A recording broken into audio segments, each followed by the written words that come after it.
Hey everyone, Mark P with the C here with Clobberin Times. So Hey, welcome. So you're wearing that freaking cap just to make me jealous, dude. What's wrong with you? I got to get you one. And how do you like that Clobberin Time icon I found? Oh, where? Oh, On yeah, lower yeah, that's a new one I I like that one. found. Yeah, you got Kirby I've art used that there. one before. Okay, you've Which used one? that You one talking before. about the one on the left, all The, the way to the left bottom? well, under me. Yep. Yeah, yeah. Oh, love Yep. Oh, that one. you've Yeah, seen that one before. Okay, I you use it should. as Yeah, no one. my avatar sometimes. Okay. Yep. So I figured you'd like that one too. Yep. Yeah, I love it, man. So we got Kirby on there. So I was trying to find. We can never have too many things, right? Never ever. So who we've got? We've got Dad Man Walking is in the crowd. Dead So man. welcome, Dad Man. And we've got Steve Mitchum. Now say Shang. Yep. So I Shang. was Song. Shang. I was actually went with my buddy tonight, who was of Chinese American. So he was correcting me too. So I said I was telling him about Steve Mitchum. He said no, it definitely is Shang-Chi. So I'm gonna try to get that right. We've got Andy Masterson. All right, you bastard. Let's see you kung fu. I'm not going to do any kung fu on screen. I might tear a muscle that hasn't been exercised enough. But and we've got J-Man here. J Hey guys, man. just hitting the like. I'm literally about to brother. fall asleep. Well, hopefully we can keep you up for a couple minutes, but We can put you we to don't sleep, man. mind. Yeah, we know it's late here, so that's fine. Yep. Dad been saying you've been going on camera a lot more lately. Yeah, is that up in my subs or? Yes. But once in a while, I like going on camera. But yeah, you can only take so much of my ugly mug, I guess. But doing these reviews, I think it's fun to go live. Yep. So Spoiler alert, he hated it and thought it was the worst movie ever made. Good night, everybody. See you later. End stream. Yep. You have to say Shang, like you're angry. Shang. Yep. Let's see. Mrs. said she wouldn't mind watching this to see the guy in the sleeveless shirt. We want to see Steve Mitchum. He's the guy that works out all the time and has big. I don't have big guns anymore like I used to, but all in good fun. So I don't know if we'll have a couple of people join us. I put the invite out, Dadman, if you want to hop on, or Steve Mitchum. I don't know if you guys have seen the movie or anyone wants to hop on. Hit me up on Twitter. Abbott Costello means Shang-Chi. Yep. So Steve Mitchum. Yeah. Shang-Chi. Oh man, yeah. Well, it just came out today, so very few have probably anyone who was planning to go out has seen it yet. I mean, I know Pablo had gone to see it earlier. I don't know what right. time zone. He was going. Yeah. So. I sent him an invite. I don't know if he's talking about it now. And I think Paulie was definitely seeing it today. Paulie was psyched about it. Paulie was going to see it. Yeah. So I don't know if he's seen it. California time, I guess. I don't know if he's seen it yet, or I think I had an invite out. I don't know if he would want to come on and chat. Did you send one to Pablo? I put it in the Discord. So I don't know. Sometimes I don't know if people see Discord, but I should DM him to see if he wants to hop on. Because I know he's seen it already. Because remember, he was going like an hour after the show. I'm pretty sure. Yeah, let me copy the invite and I shall send that to him. Yep. So, but I love the movie. I thought the movie was awesome. So spoiler alert. So yeah. And as Steve Mitchum called me the Mr. Rogers of YouTube today because I'm so nice. But the movie was good. I mean, it was great. It was actually a great movie. So it was just a big surprise about how good it was. I think the trailers actually were a disservice to the movie. I don't think the trailers really showed you how awesome some of the scenes were. So for just to start off with, we've all seen the scene in the bus. I don't know. I guess I probably can show the trailer, right? Or would I get in trouble for showing the trailer? They get in trouble. Look, it's stupid, but you do get in trouble for showing trailers. I think Paulie showed bits, and I think if you stop it every now and then or some kind of, I'm not sure exactly how that works. Well, I'll show bits of it just because it helps you talk about the movie. But I mean, it seems crazy. Like you're advertising, I'm saying how awesome the movie is. Go see it.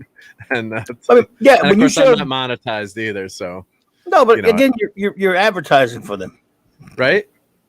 When you think about it, yeah, you're advertising for them. You're re-showing the. I mean, no press is bad press. You could be. Even if you're showing the trailer and saying it sucks, you're still showing the trailer. I mean, yeah. But especially when you're not, like, what gets me is when people just show a trailer. We'll say, here it is, you guys, make up your mind, and they still don't like it for you to do that. Yeah, which is crazy. Oh, Steve, I'll send you the link because I'm friends with you on Facebook. Yeah, so I'm gonna post the link there. But yeah, it was. I mean, the movie started with that bus scene, and it was just that scene was phenomenal. It just blew you away. It was, I don't want to say Raiders of the Lost Ark equivalent, but it was that kind of opening where Temple of Doom opening where they have that fantastic scene. It really got into the movie, into the character, and it was a lot of fun. So I was really, really shocked. And, I don't know what other people, I have no idea. I saw those good reviews before by, the Access Media, and, not, don't really trust those. But this actually was, I was really happy I went to, and we saw it in an IMAX. It's, it's kind of a small IMAX. I don't know. It's IMAX light in terms of the size. So Steve, you got just send you the invite there. I'm going to doubt that our movie theaters are open anytime soon around here. Yeah. So, just another red shirt. So we've got, he's saying Slant wasn't monetized, and the third time he tried to show the trailer for The Stand, his live stream got shut off. That's right. He got shut down. From The Stand, right? And that was, for the show, just talking about something he was interested in watching. Yeah, it's just totally bonkers. We'll play a little bit of it anyway. Just it shows it's actually playing at a theater around town, but I wonder if that's old news. Yeah, maybe that was just published and not. Well, they have show times for tomorrow, some tonight. I don't even know if those theaters have power though. So yeah, that could have been.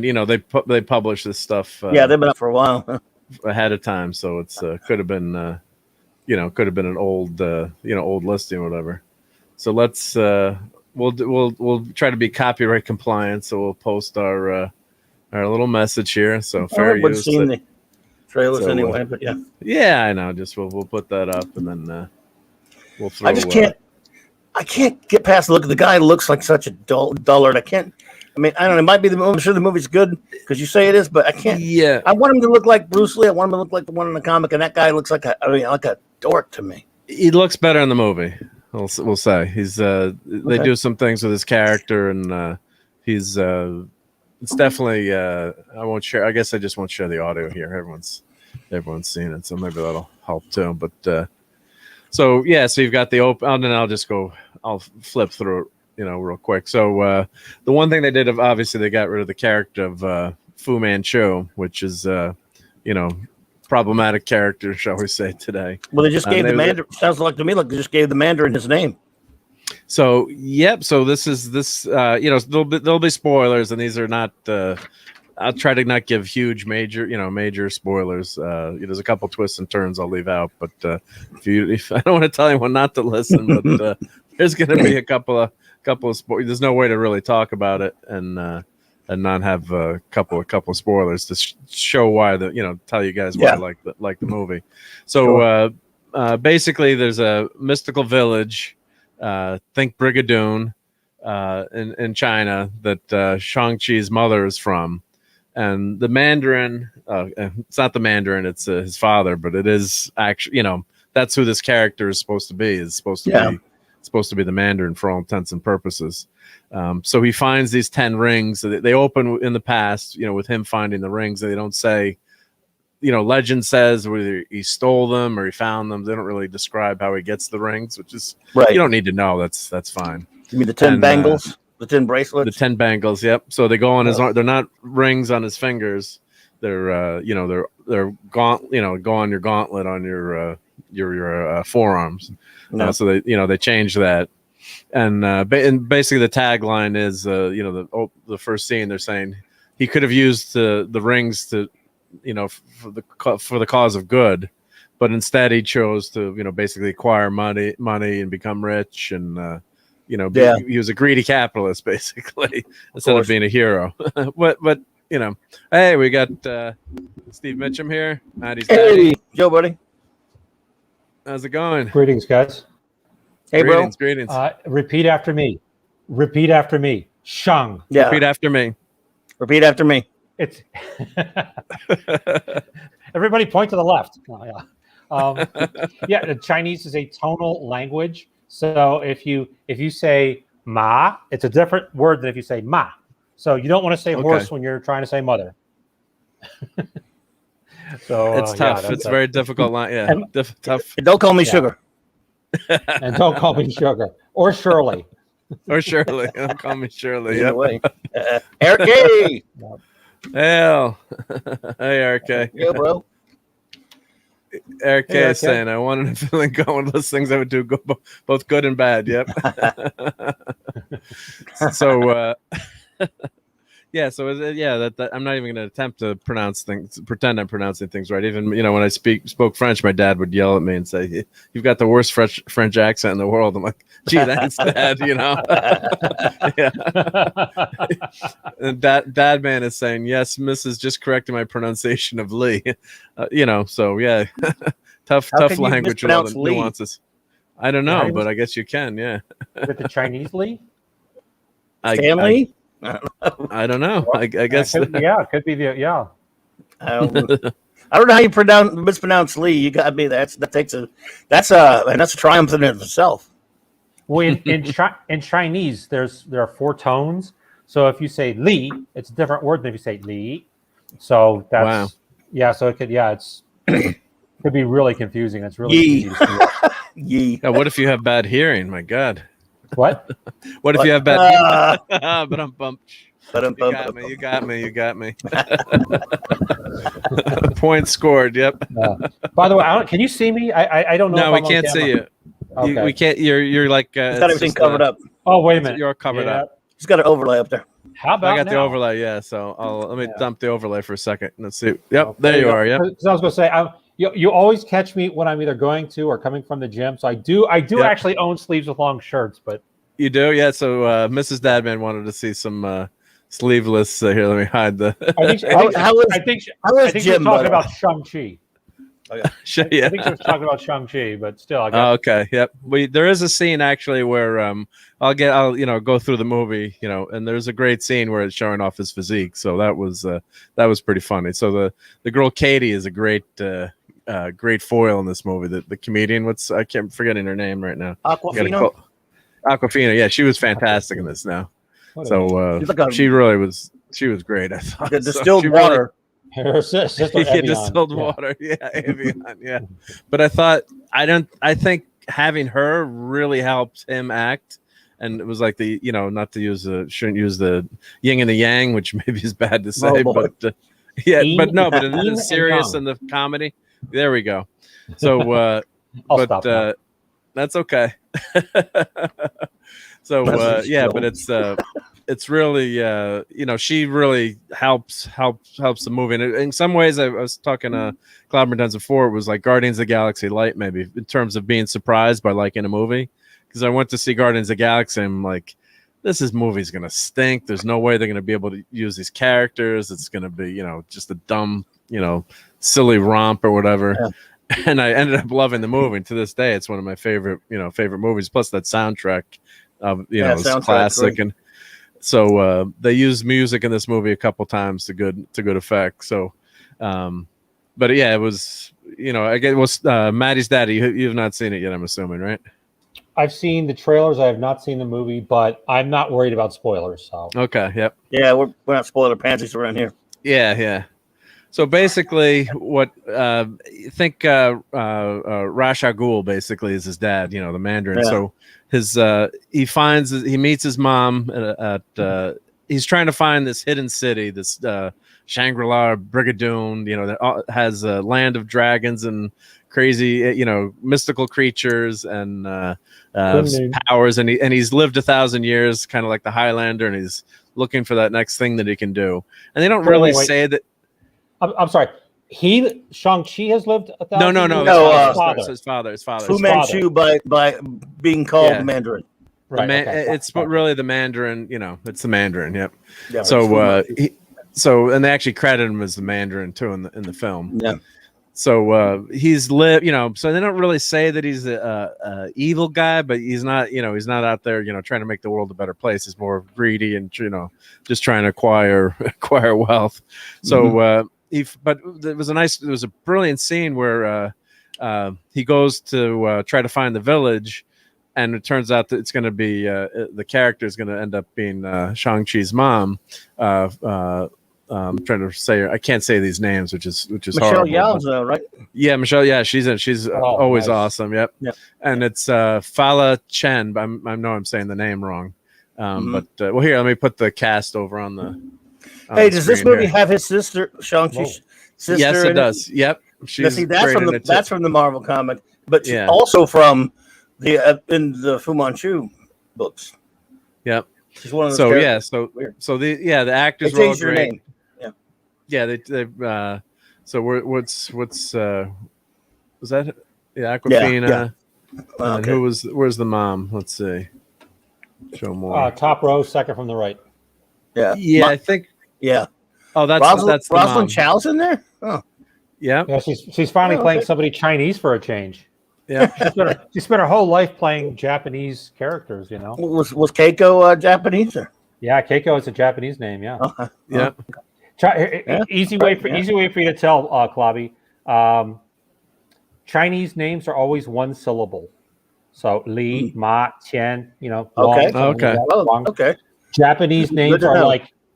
Japanese names are like consonant, vowel, consonant, vowel, consonant, vowel. Oh, Yamashita, Nagasaki, you know, things like that. So gotcha. That's the easiest way. Yeah.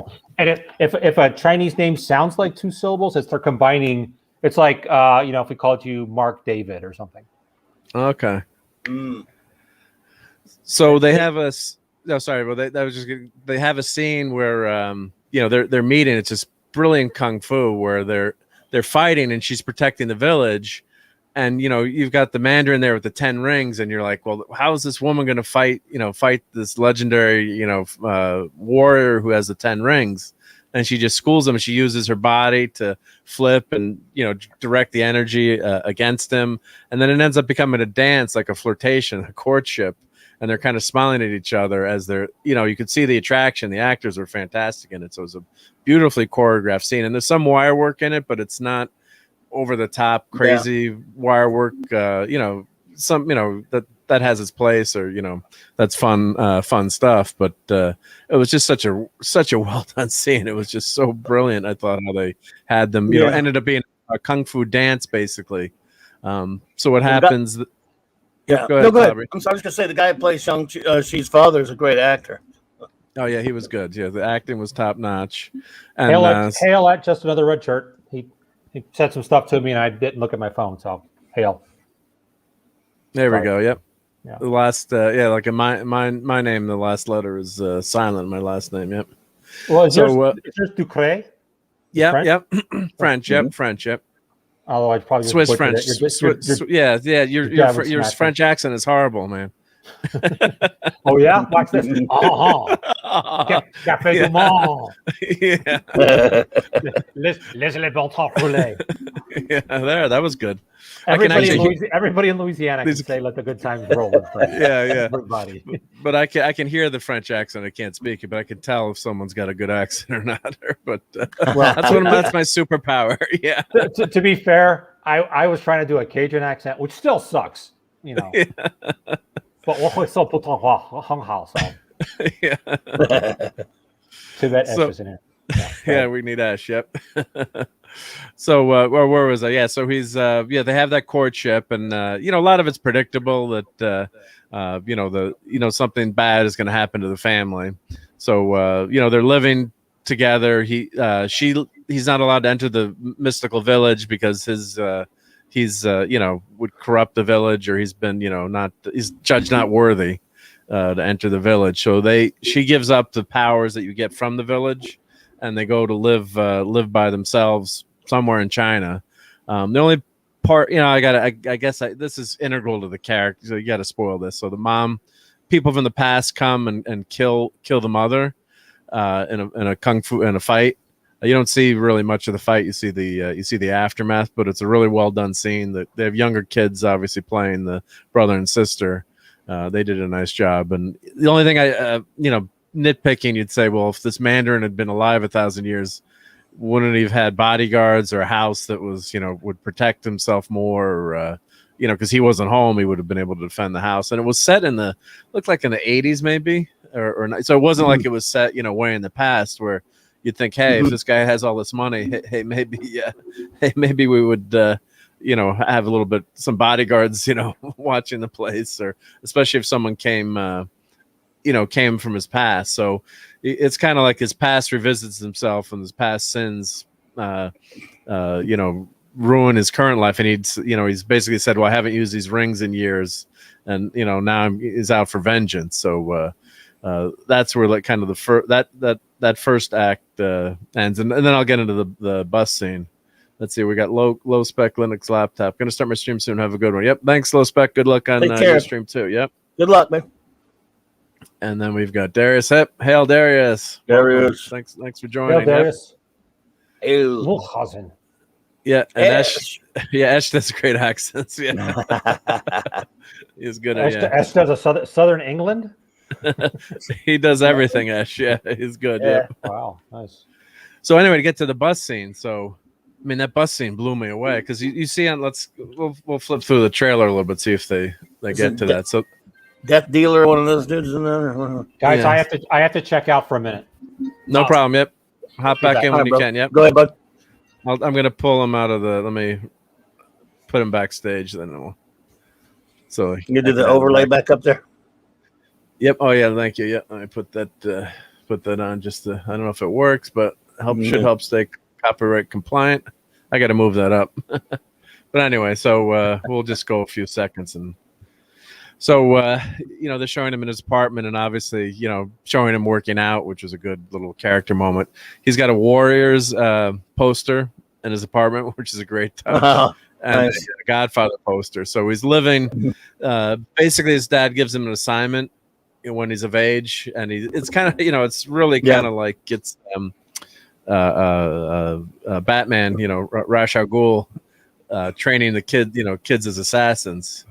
So that is from the comic.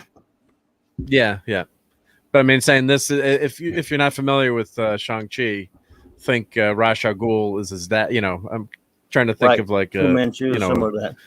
Well, let me ask you this, dude. Yeah, it's not really that spoilery. Is there any? I don't know if you're familiar with the original comic. Is there any character like Nayland Smith in it? Sir Nayland Smith in this one? Well, I've only read a few of the comics, so what's his character? All right, well, Sir Nayland Smith is from the original Fu Manchu books and films.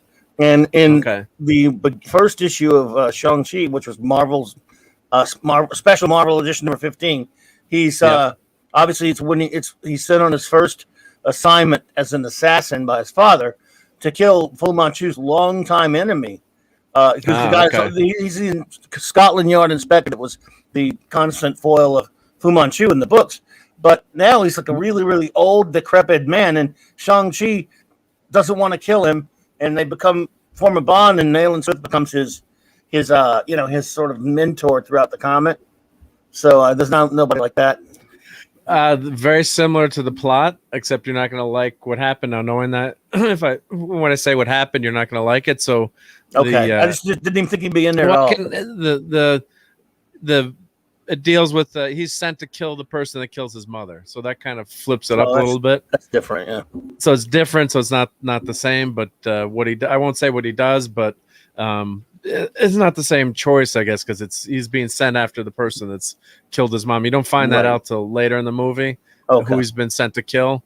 But you know that's because of that he runs off and he doesn't come back to his father.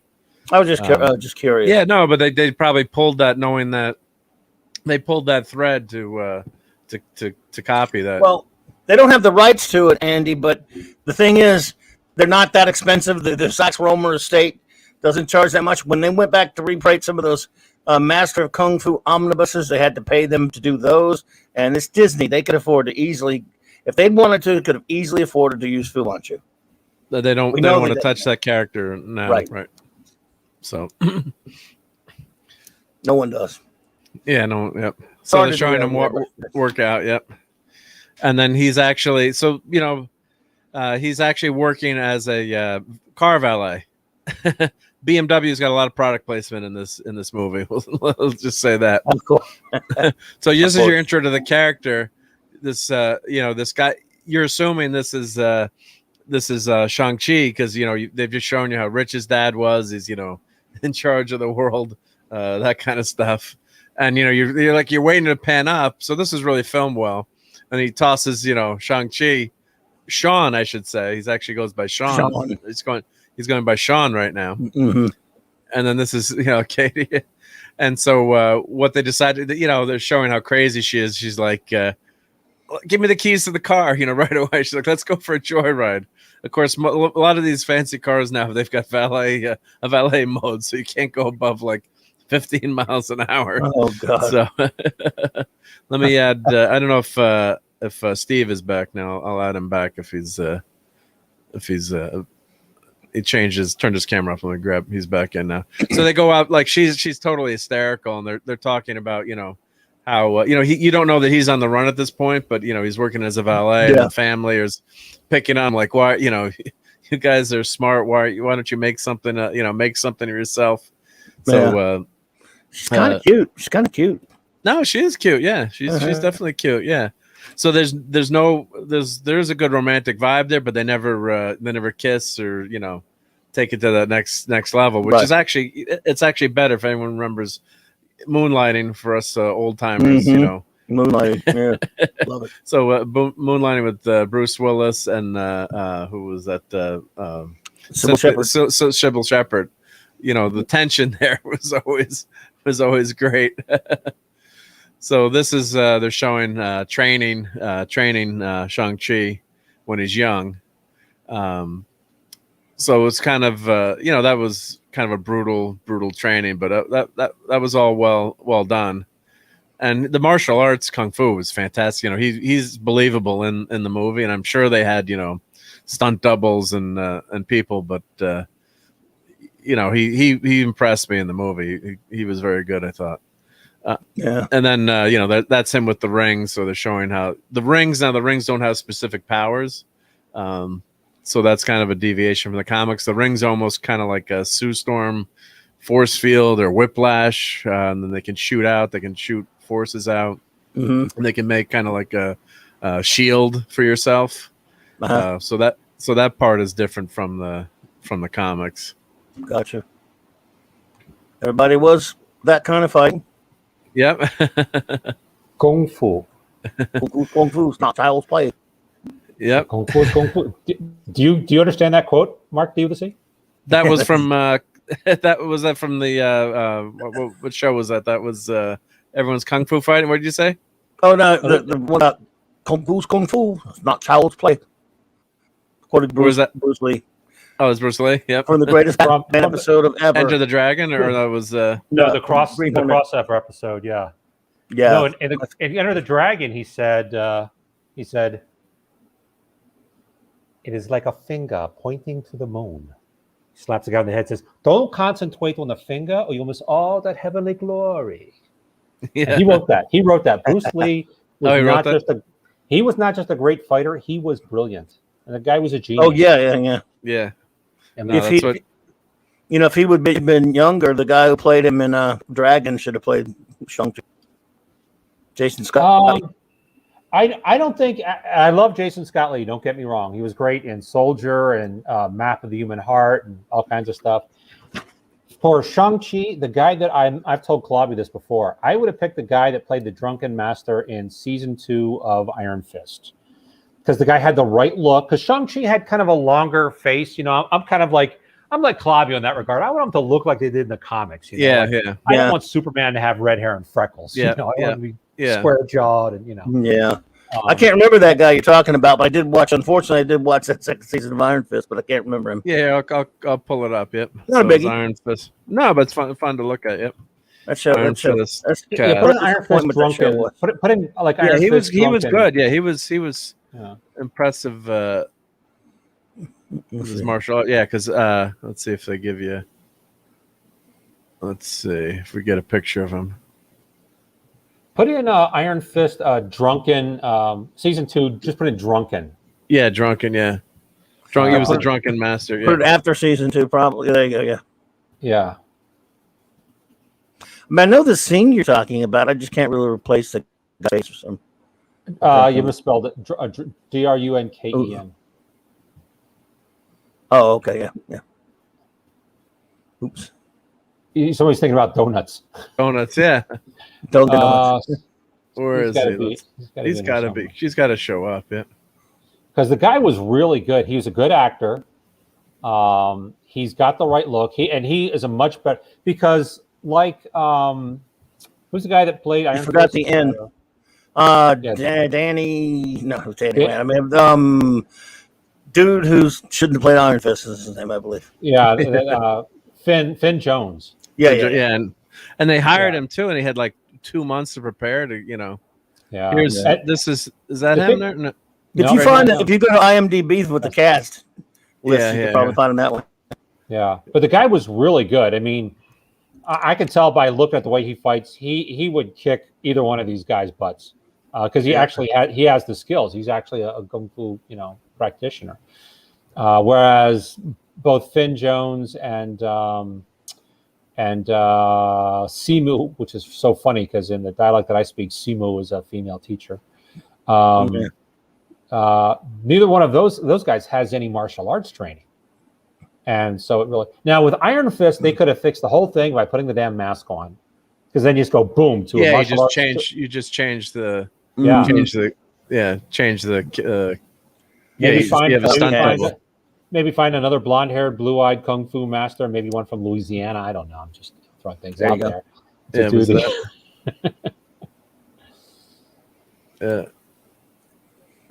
No biggie, but you probably can't. Yeah. If I can find it, I'll let you know. I'll start looking for it. Did Jessica Henwick have any martial arts training, or Colleen Wing? I'm not really sure. She was a lot better than he was, though. I thought she was. Yeah, which is probably why they focused on her so much. They're like, hey, she can do the stuff. That's probably not why, but yeah, she probably was better. So but the second season was more. It was almost her show in some ways. Almost, but the second season was better than the first season. There was one episode that was great. I don't actually blame which one with Clobby? The one when he and I'm sorry, I was thinking of Luke Cage. I was thinking of Luke Cage. It was one episode of that where they hung out together. But go ahead, I'm sorry. Yeah, I agree. The time that they were, hey Brett Cohen, Luke Cage. The times that they put those two guys together, it actually worked. They had the chemistry. Oh yeah. No, I love that episode. It's the only one I liked. But that was on Luke Cage though. It wasn't on Iron Fist. My bad. Oh, okay, yeah. And they actually in that episode they wrote him as he should have been, because both Shang-Chi and Iron Fist, they're not just fighters, they have philosophical training, and Shang-Chi was probably like a Taoist or something, So I don't know if they have that in the movie, but one of the things a little bit of the mom passing on some knowledge to the son. But not a ton of it, I would say. Yep. See, that's and I don't really have a problem with Finn Jones. I think it was just very badly written. I think it had of all they had him especially the ending. Yeah. Had they had him put on some muscle, and then had a stunt guy in the mask. Like Daredevil. Daredevil, yeah. And that hallway fight scene, he goes into a room and then he comes out again. The guy who comes out again is a fighter. It's not actually that mask on. Yeah. So they could have done stuff like that. And I have no problem with Finn Jones, other than the perm. I mean, the guy's growing up in a temple, a kunun, and somehow he's got a perm, shaved, right? Yeah, and shaved, clean shaven. Yeah. So and that guy that's playing Davos, horrible. Joshua Dorman, whatever. He also played the Master on Doctor Who. Unfortunately, that's right. Yep, he's the new Master. Yep. He's not intimidating. He's not a physical presence. And the thing is that in Daredevil, they had a scene where Stick is talking to a really muscular Asian guy with his back to the camera, and he says, "Will he be ready for the war?" And that was clearly who was supposed to be Davos. And they just they whipped out of it, and you never saw that guy again. Yeah. And of course, you've got Alice Eve in that second season, so she's always cute. Yep. Yeah. So Brett Cohen said, "What's the verdict? Did you watch the essential EMF credit scenes?" Yep. So there are two after credit scenes. The first one is kind of I'll get to it in the end, but it's definitely stay for that credit scene. It's in a restaurant, and it's got a lot of comic relief. And the last one has our favorite Captain Marvel in it, but only for a second, so she only kills the scene for like 5 seconds with her 1 or 2 lines. But you've got Bruce Banner as the Hulk in there. He's actually Bruce Banner again. He's not Professor Banner, and his arm is in a sling still. So he's a little bit more healed. This takes place after the 5-year blink, then? Yep, so it takes after the 5-year blink. Oh, boy. And that's mentioned. I'm sorry, I have to cut in here a little bit because Monkey Jeebus said Robin Shaw would have been good and probably would have. But he also says that Kung Fu is weak as a fighting style. And Monkey Jeebus, while you're correct in some regards, because in this country it kind of got tied up in the whole New Age hippie movement.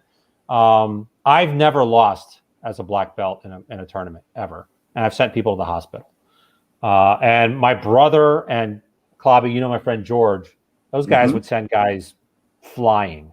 So you're partially using Kung Fu. You're partly right, but you're also partly wrong.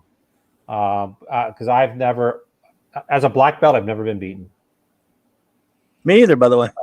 Yeah. and the schools that really do old school. There's one in Towson, Maryland, that nobody wants to fight because these guys, they fight on a raised platform, and the gloves they wear are gardening gloves, and they basically fight until somebody's unconscious.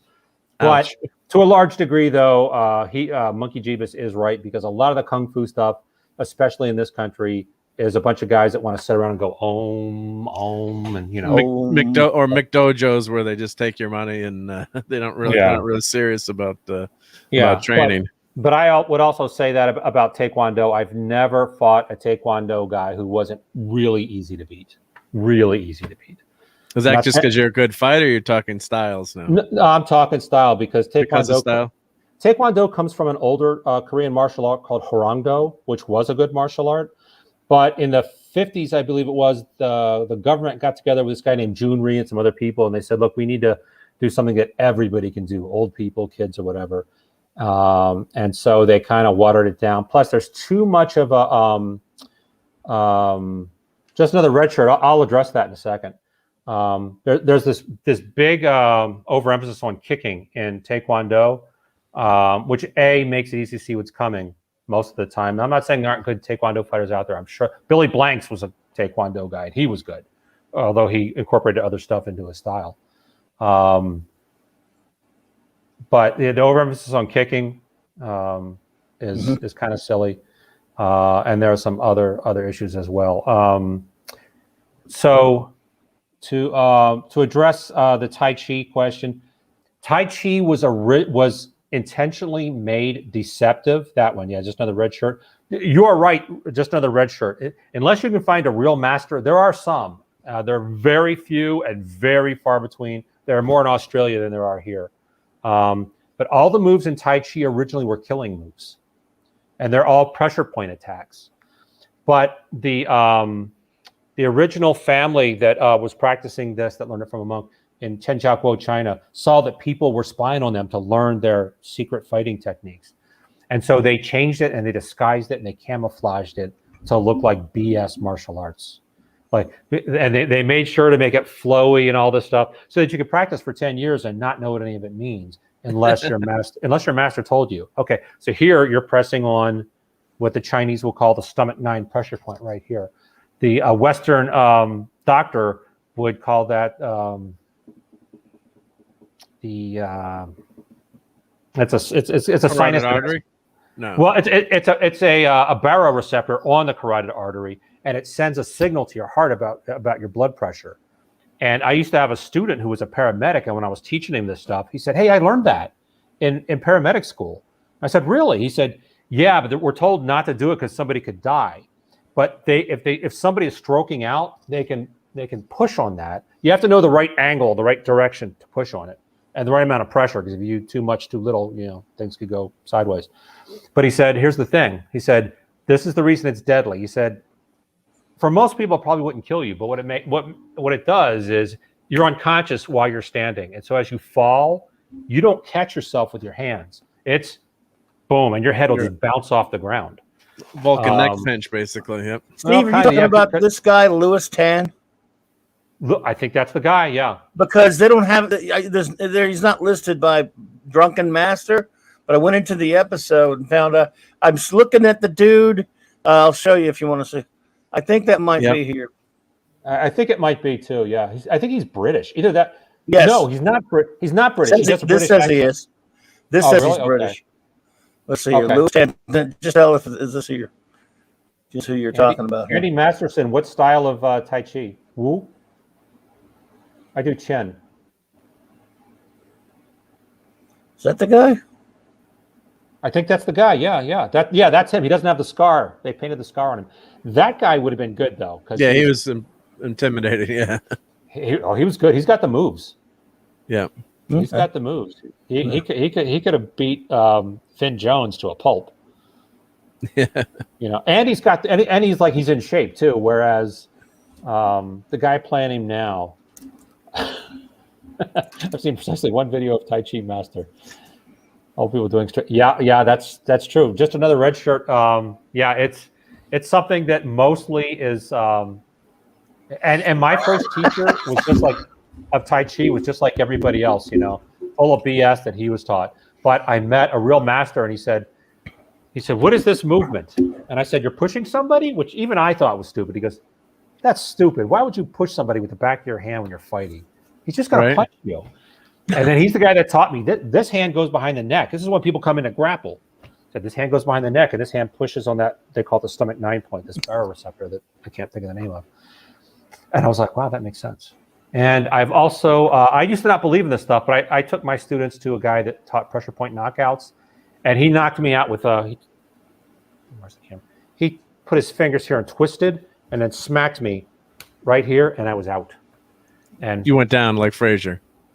Yeah. My vision was gone. All my voluntary muscles were gone, but I could hear them. They caught me, and I could hear them say, sit them up. They crossed my legs. They started hitting me in the back of the skull. And then I heard one of my students say, look at his eyes, and everybody laughed. And my vision started coming in from the edges, like an old TV warming up, And then later I asked my student, I said, why was everybody laughing at my eyes? He said, because your eyes were going in like different directions. Oh my God. For just like a second. So that was just from pressure points in your arm. Yeah. The original, like when you see people doing stuff like this in Tai Chi, this is camouflage. This is to make you think, oh, you're scratching your eyes. This is the important part here. And this guy put his thumb in here and don't do it now, Steve. There was nothing. Well, what he did was he took me down like this, exposing this pressure point, which is hidden behind the jawbone. But he didn't hit me. He would have knocked me out if he'd done that one. But he just took his knuckle and went. And I was like, whoa. That much from just a vulnerable pressure point. Yeah. Yeah, but a lot of the stuff died out when the communists took over, because there used to be video on YouTube. I don't think they do it anymore because it's too what's the word I'm looking for? Too dangerous. Didn't follow community standards. Yeah, I didn't follow. Well, they used to have video on YouTube like 10, 15 years ago from from the 50s and 60s of kung fu masters being beheaded because Mao Zedong didn't want anybody leading the people in revolt. Yeah. Right. Yeah. And so he had all the kung fu masters killed, which is why there's a lot of kung fu a lot of good kung fu in Australia, and a little bit here and in Canada. Interesting. Yeah. But, yeah. So anyway. Well, hail to Punk Waddle. Welcome. Hey, Punk Waddle. Hey, Punk Waddle. Snort's here. We got Snort. Hey, Snort. Yep, he said he wasn't too interested in the movie, but I think you'd like the movie, Snort. I think I had a good time, so I really liked it. Yep. I have to agree with 70s, though. Hong Kong Fooey is the number one super guy. Yeah. Hong Kong Fooey. He could take Steve Mitchum. Number one super guy. Yeah, being a big guy gives you an advantage. So yeah, that's where I think we had talked about before too, Steve. Where I took some martial arts, very limited, but I'm a pretty big guy. And then you had some women in the class, and especially now you see women, fighting like in movies and things and just knocking guys out with one punch, and then you're trying to do like self-defense with some of the women in the class, and then they try to hit you or do something. They're like, wow, how come I can't knock you over? It's like because this is in a movie. Because I'm 280 and you're 5'1" and 100 plus. You're not really gonna hurt me that much. But not to say there were some excellent women in the class, very skilled, but they were more able to use your body weight against you, and it was all not using their direct force, and like you said, getting your wrist or your joints in the wrong way. But yeah, if a woman just, and of course it's horrible. People should be able to fight back, but they were kind of surprised at how, because us guys, we grew up, we wrestled all the time. We beat the crap out of each other. I'm guessing most women don't do that. And then when they go to like the spar in the class or do a move, they're like, wow, this is a lot tougher. Now, women in Asia, especially, the poorer the country is, the better the martial arts are going to be. And Monkey Jeebus does have a good point. The bigger they are, the harder they hit. I know this for a fact because I'm only 6'1"-ish, 6'1", something like that. But I was the next biggest guy to this guy named Tom Jones in our Kung Fu club. Tom Jones was 6'9". Wow. And fortunately, he was the nicest guy in the world. Just not unusual. Yeah, every time he drove up, because he worked on Saturday mornings for the classes, so he always drove up an hour late, and we'd all start going, it's not unusual. We also had a guy named Steve Douglas, and when he drove up, we'd all start going, no. And dude, you also had Roger Moore. You had Roger Moore too. Remember Roger Moore? Yeah, he was tough. I like Roger. Roger was a good buddy. Mike's friend Roger Moore is a tough guy. He came to some of my classes. Very tough. I would not want to have to fight him. Yeah. Big dude. But I will say this. So, Monkey Jeebus. Yeah. A big guy. You have to get in close on a big guy, Monkey Jeebus, because big guys, they're used to fighting somebody out here. You get in close and they don't like it. Little guys who are taught well, they will get in close and just elbows and stuff to the face, because a big guy, we're not comfortable in here. Even if you watch like big guys like Mike and myself, we'll stand further apart than two shorter guys will, just because that's where our comfort zone is. And a good fighter knows how to use that, But to your point about women, I traded martial arts with a guy who was he did jujitsu and some form of karate, I forget. He was in the Philippines. Philippine martial arts are deadly, mainly because people they can still kind of fight to the death there. And he said the day he was a Marine, and he said the day he arrived, they got off the bus and he saw a guy just in the street attack a woman, a young, good-looking woman. He's probably going to rape her. He said, I don't know where, but she pulled out a short stick, because Filipino martial arts, they're designed so you can use a sword. The same movements will work with a stick, and the same movements will work with a fist. This woman pulled a stick out of somewhere and beat the hell out of the guy. And my friend said, I don't even know if that guy survived. I don't even know if he lived afterwards. Wow. And the same guy, he was a big guy. He was muscular. He did all these martial arts. One last quick story. He told me, he said, I was on guard duty one night, and this tiny little Filipino man crawled over the fence and started walking towards me. And he pulls out a stick, and he pulls out another stick. And he said, you know what I did? And I said, what? He said, I pulled out my gun. That guy would have killed me. Yeah. Right. Because in poor countries, especially in like Burma, what's Burma called now? Myanmar. In Myanmar, you can still fight to the death, like to test your martial arts. So yeah, but that's like Monkey Jeebus said, like, Kung Fu's not good for fighting. It's not good here because it's too civilized, and we get lawyers and, oh, you hit me in the eye. So you would have to find, in any martial art, you would have to find a school where people are okay with getting hit. You've got to sign a thing that says, when Jackie Chan, and Jackie Chan is not a fighter. He's an actor. He went to the Beijing Opera. That's where he learned to fight. But even still, Sammo Hung, do you guys remember him, the kind of heavy guy? Mm-hmm. He had a TV show in the 90s called Martial Law. Oh, I remember that one. Sounds familiar. He was also the chunky guy that Bruce Lee fought in Enter the Dragon. He was like, okay, time or something. That guy would kick my butt. But he said, they basically, like, Jackie Chan's parents sold him to the Beijing Opera, and they took that money and moved to Australia. Wow. But they had to sign a thing that said, if your son dies, it's okay, it's to be expected. Yep. So, but in this country, we don't have that anymore. Yeah, Red Shirt saying, I took one real fight in my life. Took one punch to the jaw, was knocked out. Yeah. Well, I remember the first time sparring with my buddies, and the friend was a black belt, and he was training us, and like when you get into that and it's unbelievable how quickly you get tired. And this is back when I was, 16, 18, and I thought perfect shape. And after like 60 seconds, and I was a hockey player, and then you're like, all right, that's it. I can't punch anyone anymore. And you get hit, socked in the face a few times. We're like, wow, actually that does. I'm gonna play contact sports, but like that does hurt. Oh yeah. So it's a great discipline, and if you. And I when I was in college, I was in the karate club. The karate club there. We'd spar, do things. There was a kid from the Philippines. You were talking about that, and you get high on your horses. You think you're getting good, and like you actually know something. Then I'm like sparring him, and he was a super nice guy, pretty big guy, but kind of chunky. Wouldn't seem to be super flexible. And we're sparring. And he's like, "Okay, Mark, watch this. Don't move too much, and you'll be okay." And I feel this, and he round out, like his foot was like touching my face, and didn't see it, had no idea where it came from.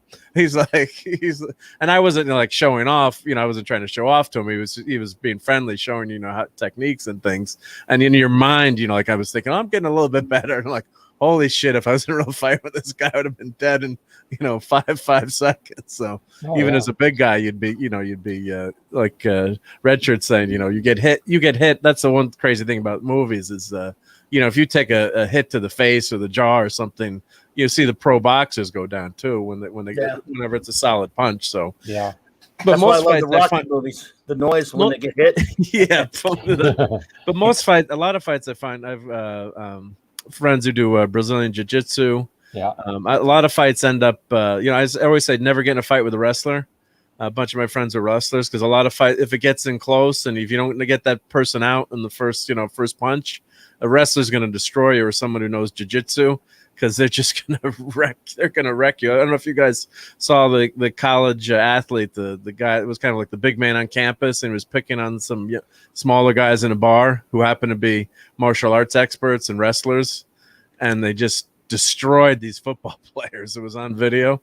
And it was just like the big guy, he thinks he's gonna pick on these smaller guys. It's like, oh, guess what, they're actually wrestlers and martial artists, and maybe you shouldn't have picked on them. There was a big martial arts tournament in New Orleans, and there's a club in New Orleans called the Blue Lions, and I don't know if I should get into this or not, but they should probably be called the Black Panthers.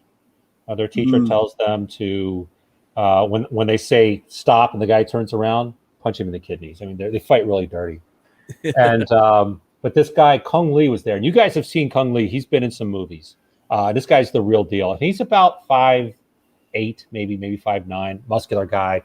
I think he's Vietnamese and Chinese, and he does Vietnamese Kung Fu. And he was fighting this guy that was 6'7", probably. And he fought the guy, and this was on a raised platform, and you lose a point if you go off. And so this big guy fell off the edge, and so they give Kung Lee a point. And the guy gets back up, he's acting all tough, he sticks out his chin. And the guy was like, I said, he's like 6'6" or something, maybe taller. Kung Lee's this little guy. Kung Lee just stands there, his foot goes, I can't do it, his foot goes like this.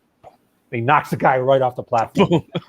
So there are smaller guys that can fight, but they're the ones that are A, genetically gifted, B, have no fear. Like my brother Tim Clobby, guy has never had any fear. He would fight guys your size and knock them out of the ring. Wow. So it can be done. But generally speaking, I agree that the bigger they are, the harder they hit. Because I was a brown belt and Tom Jones was a white belt. And it was almost impossible to get past those arms and legs because he could stay, he could stay on the other side of the room and hold out his. It's like it looks like with this camera, with this perspective. That's how tall the guy was. But fortunately, he was a nice guy. We were actually at a place on. I can't think of the room. So somebody's in Baton Rouge. We're having lunch, about 3 or 4 of us, and some guys wanted to start a fight for some reason. And Tom we're all martial artists, so we were all thinking, okay, I guess we'll see if we're any good or not. And then Tom stands up. Tom was like, he was 6'9", he stood up, and all the guys just walked off. Well, that's the story I always tell my buddy Anthony, who grew up. His dad owned a marina, so his exercise after school was grabbing small engine blocks and moving them around. And he was about 6'3", 4", whatever. The same exact thing, Steve. We were in a diner, and someone said something, wanted to pick a fight, and said something to him. The way I described it, like Anthony's gentle, all these big guys, a lot of them are gentle giants too. He's the nicest guy, wouldn't hurt to fly. So I describe it as Anthony starts to stand up, and he keeps standing up, and you can see the guy, and Anthony keeps standing up, and he's like, "Oh, I really wasn't talking to you. No problem here. See you later." Like, and plus, he was so damn strong. Like some people are just naturally strong too. He was plus for what the work he did. I mean, he would have destroyed the guy 2 seconds. Yeah. Andy's saying, Bruno Sammartino, the Iron Sheik, beat up 6 of the New York Jets. That wouldn't surprise me because Bruno was incredible, and the Iron Sheik was just the feats of strength that he did in the WWF back then. The WWF. If you've seen some of the videos with, I'm trying to remember what the technique was, but he was he had almost. They weren't bowling pins, but it's something. If you Google it, you could find it. But it was just with the other wrestler couldn't even do what he was doing. It was just the feats of strength that those guys had, and the wrestlers, the people make fun of the not as much anymore, but it's all fake. But those guys are serious athletes and really know their stuff. So they're performers, but they've got to be in tip-top shape. And I wouldn't want to get in a fight with one of those guys. So yeah. What was the guy that just had the was it Andy Masterson? Yeah, Andy Masterson. Sorry, Kung Lee, that's the guy. If you go to my Facebook page, you'll have to see a picture of me with this guy. Boy, he was tough. I just threw hands with him a little bit, and I'm probably 5 inches taller than this guy. I had no chance, and I'm a pretty good fighter, But I had but against no a chance. a guy who does it for a living, for pay. No chance, no chance. Yeah. But he was really good. But watching him kick that guy that was like, come on, boom, was beautiful. So, but Andy, he is great. Andy, do you know who Judo Gene LaBelle is? Actually, you guys have all seen him in a lot of stuff. He's been in tons of movies, and he was back in the Green Hornet, and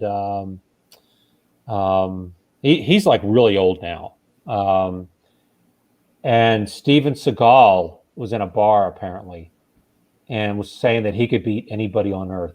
And this 70-year-old man who was in movies and TV shows and stuff with Bruce Lee. He's friends with Chuck Norris. He's been a stunt man for 100 years. And bystander witnesses say that he made Steven Seagal wet himself. And Steven Seagal is a big dude. Oh, he's big. He's very big. Yeah, he's like 6'6" or something. Yeah. My brother knows him because when he did that show about being a cop. Yeah, he went to different cops. He was in JP. He was in Jefferson Parish, Mike, and he was in my brother's precinct. Okay. But and Tim said he was an asshole, that he would like push people around and stuff. But at the same time, he said he can really shoot. He said like he is a really good shot. It's a good shot, yeah. And he said one thing that makes me sort of like him, even though he's like a really huge jerk, was he bought Jefferson Parish Sheriff's Departments after he left. He sent them all bulletproof vests, which they didn't. Well, that's a great thing. So I'll give him that. So sure. Anyway. Well, Snort has this is a great self-defense technique. Just be somewhere else. Yeah. Unfortunately, sometimes you can't be somewhere else. But sometimes you can't. Sometimes you can't. When one of my first teacher was teaching us how to evade blows, what they would do is they tie your hands behind your back and they basically hit you with a pole this thick around, and you sweep at your feet and sweep at your head. And he said the best way not to get hit is just what whoever said. He said is not to be there. So that means the punch comes, you're not there, but it also means don't be in a dive bar at midnight on a Saturday night. Yes. Don't look for trouble. Really don't be there, Yeah. So don't start nothing, won't be nothing. Yep. And that's a big because there's always somebody who's better. Yeah. Yep. There's always a bigger fish. Yeah. There's always somebody who's better, faster, or You screw up one. You screw up one time too. You slip on a wet spot on the floor, or whatever. He's got a buddy that hits you from behind or something. You don't see. I was sparring once with Steve Douglas, actually, which, if you remember, was the name of the guy, My Three Sons, the father. We'd always do that. Yeah.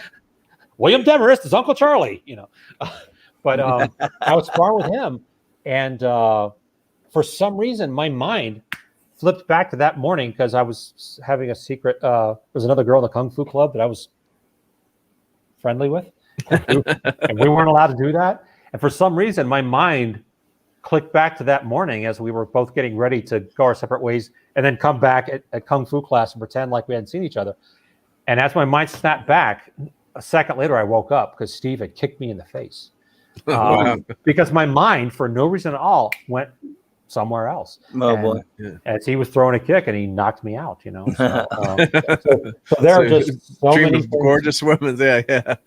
Many things that can happen to you. It's dangerous. Muhammad Ali lost some fights, right? So Muhammad Ali broke his hand because that guy Green, whoever it was, that said he could knock him out or whatever. And Tyson said this to Joe Rogan. He said, "So I just punched him. He sucker punched the guy." I can't remember what his first name was, but he wasn't wearing the gloves, and he broke his hand. The strongest puncher on the planet broke his hand on a guy's jaw. Wow. So you never know. Yeah, you never. Yeah, and people always try to show off or do crazy things, and I disagree with Monkey Jeebus here. I would not take a big guy to the ground if he outweighs you by a significant amount, unless he's just completely non-athletic. I think he has a huge advantage in leverage and weight and stuff. But anyway, well, if he's not a wrestler too, I guess if he's maybe if he's or if he's drunk, or it depends on the situation. But usually you're in a bar and the guy's drunk. And wrestling, Greco-Roman wrestling is a very good method of self-defense. People, and Asian martial arts, a lot of people don't know this. Asian martial arts came from, China was where they really flourished. And when the Shaolin Temple was burned, 5 ancestors escaped. And they said, let's split up. They went 5 different directions. One guy went south and taught Southern styles, which my main style is a Southern style, very low stances. That went to Okinawa and became karate. In the north, they did a lot of jumping and high kicks and stuff because they fought in, open fields. And that stuff went to Korea and became Taekwondo or Hwarangdo or Hudan. I can't speak Korean, but they came from India. And the Indian martial arts came from Greece Pankration. And I don't speak Greek. Raquel's not here to help us, but I was going to say she'd probably destroy my pronunciation, but pretty much all the martial arts go back to ancient Greece anyway. But anyway. Well, let's get back to the movie a little bit. Back to the movie, yeah. Yeah. I do have one question before you get back to it, because in the comic books there was great pathos because I think Clobby used to buy Shang-Chi back in the day. I read a few of them here and there, yeah. Okay. So like he the deep pathos in this was, his father, from the day Shang-Chi was born in the comics, sent him to these different masters to teach him. That's all he did was kung fu, martial arts all the time, and ninjutsu probably, and whatever else, to become his assassin, to be his dad's assassin. And then Shang-Chi becomes a young man, and he's like, wait a minute, my dad's the bad guy. I don't want to kill people. I don't want to be a bad guy. I don't want to be a drug lord. And No, the movie that's the movie 100%. Yeah. So that's his backstory. So they show him. Awesome. So they show him training, and that's a couple of the. Now that I've watched the movie, I know which scenes are from it. So let me add this back to the stream. So there's definitely some scenes where he's like, if I go back here, let's see. He's training. Yeah, these are scenes where he's training. So it's a younger actor here, and basically he said he's recounting. So what happens is the bus scene happens, and Katie Aquafina is one of his best friends and known him for, she says, 10 years or 5 years, whatever it is, good length of time. And it's exactly that scene in a bar, like where someone comes to pick on someone, but he's got he's wearing a pendant. So a guy comes up to him on the bus and says, give me the pendant that his mom obviously given to him. So it's the MacGuffin of the movie is this pendant that he's wearing. He's like, I don't know you. He's like, I'm not going to give you the pendant. And he says, the guys say, well, if you don't want to get hurt, hand it over. And he just pulls back and gives this incredible punch, short range, fast, boom, and just flies the guy back. And the expression on, Katie's face is like, you can do karate, you can do kung fu. Like, where the hell did this come from? You never told me you can do this. And then the bus scene just unravels, and they only show some clips of it, but it's there's some moves in there. Just I don't know if it's the actor, it's probably stunt doubles, but there's some phenomenal moves where they're using the bus and he's swinging, from the inside the bus. You've got the poles, and he's going through some of the spots where the luggage containers are. And what happens is his father is sending these assassins to get that pendant back for him. And all of a sudden, there's a guy. He takes out the three guys. He does that double kick, and you think the fight's over. And this big, huge guy, kind of look like you, Steve, stands up. He's like this big, massive guy, and he's missing part of his arm. And he does like a Wolverine, and this sword comes out of his arm. And the most hysterical part of the movie, now that we're on YouTube, that's actually a character from the comics. Yep. Yeah. So what's hysterical is there's a guy on the bus with a cell phone, of course, now these days.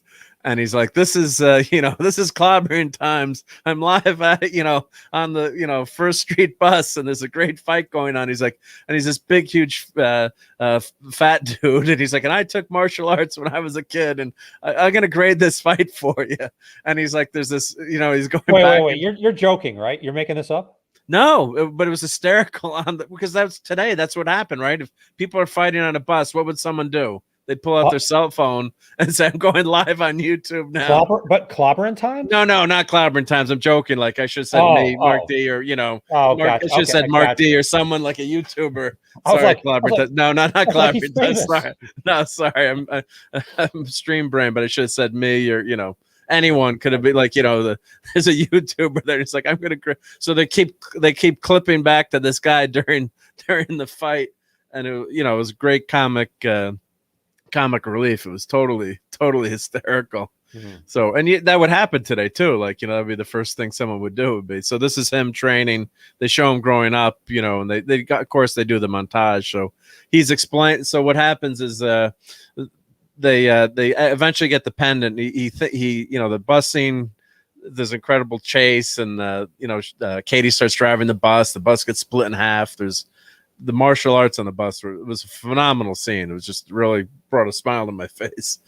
And then they've got to go on a plane, and they're on the plane, and he's explaining with a montage. He's talking, and they're on the plane, and he's explaining his life growing up and how he was trained as an assassin.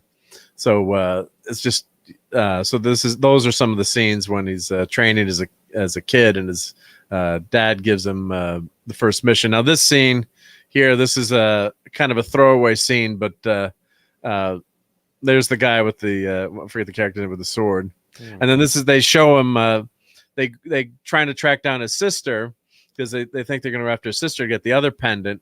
And they show up, and of course, and Kate, he takes his shirt off, and Katie's like, what, like, oh, you got a pretty good physique. How did that happen? And actually, Abomination is in fighting Wong in one of the scenes. And Abomination. Abomination is that. Wow. Yep. And what happens is for a few seconds. It's probably 30 seconds, but he's in there fighting. But the crazy thing is, they're fighting, but then after they're talking to each other, and it's almost like they were there. His sister turns out to be running the place, and it turns out like they're fighting for money, it didn't make sense. Like why Wong and Abomination? I mean, the scene was funny, and how Wong takes out Abomination is really funny. But it's like, why would Wong be fighting? And like, it's set up kind of like, an underground fight club. Why would Wong be there, doing this, Yeah. That weird. That was weird. The scene was funny. And then like they leave, he does his, makes his magic circle, and they go off somewhere together. It's like he's buddies with the Abomination. It's like weird. Wait, like what? So they should have used like another hero, I thought, but someone else. But yeah, that doesn't make a lot of sense. Abomination's always been kind of a mercenary type. So he looked like the one from the Incredible Hulk. Yeah, he looked like the one from the purple. A little toned down a little bit. I thought he looked, of course, today with the CGI, he looked better. But I think they just did. That was a fan service, scene. It was a throwaway scene, and Wong got a fun. He beats Abomination obviously with a fun using a magic spell, a portal. So this is him, 1,000 years ago, I guess. And then this is when they finally get the two. Of course, the dad gets the two pendants, and he captures the kids eventually. There's a fight in a skyscraper, and where this Abomination fight was, and there's scaffolding outside the building.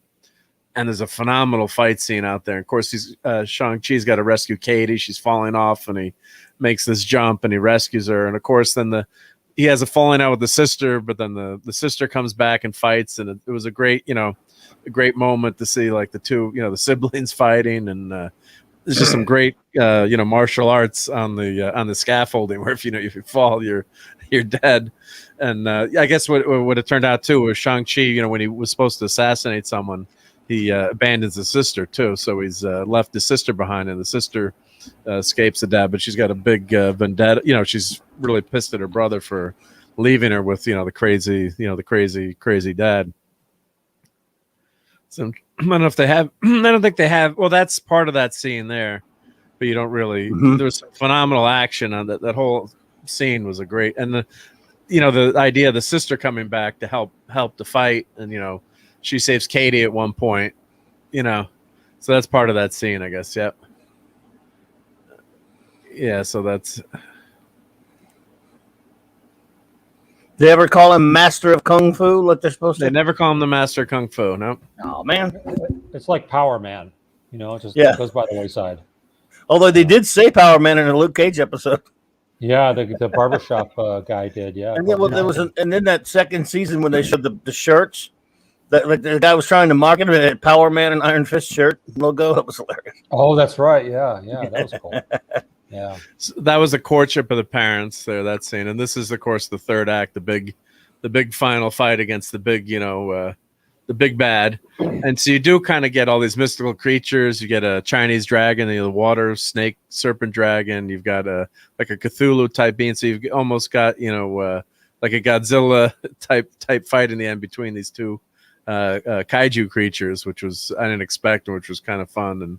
And he's riding the dragon, and of course there's a portal that they've got to keep closed. That the dad thinks the mom is being held behind this portal. That's the sister. That's the sister. She was good in the movie, I thought. Yep. So that's that. And there's the guy on the bus. Yep. So the bus.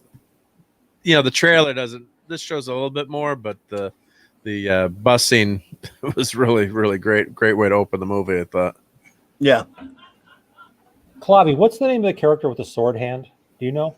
I forget the guy's name, but I'll figure it out eventually because when I would talk to Polly, I'd remembered his name, and now I'm drawing a blank on it. Well, I'll remember it in a second. I gave away most of my Master of Kung Fu and Deadly Hands of Kung Fu when I moved to Louisiana. So, and I really regret it now because they're like $150 or something to get a good copy of them on eBay. Oh, Punk Waddle was checking out. I don't know if we missed you, Punk Waddle, but thanks for watching, and have a great night. And hey, Punk Waddle, take it easy. Hey, Punk Waddle, it looks like he's been gone a while, but yeah.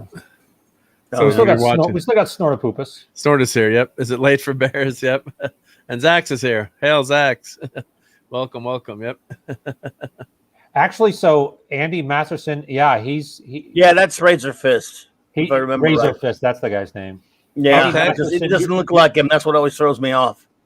Well, he's got a car with Razor Fist painted all over it and a license plate. This is Razor Fist. Yep. So Snort is saying, yep. Probably Razor Fist. Yeah. So that's Razor Fist. Yep.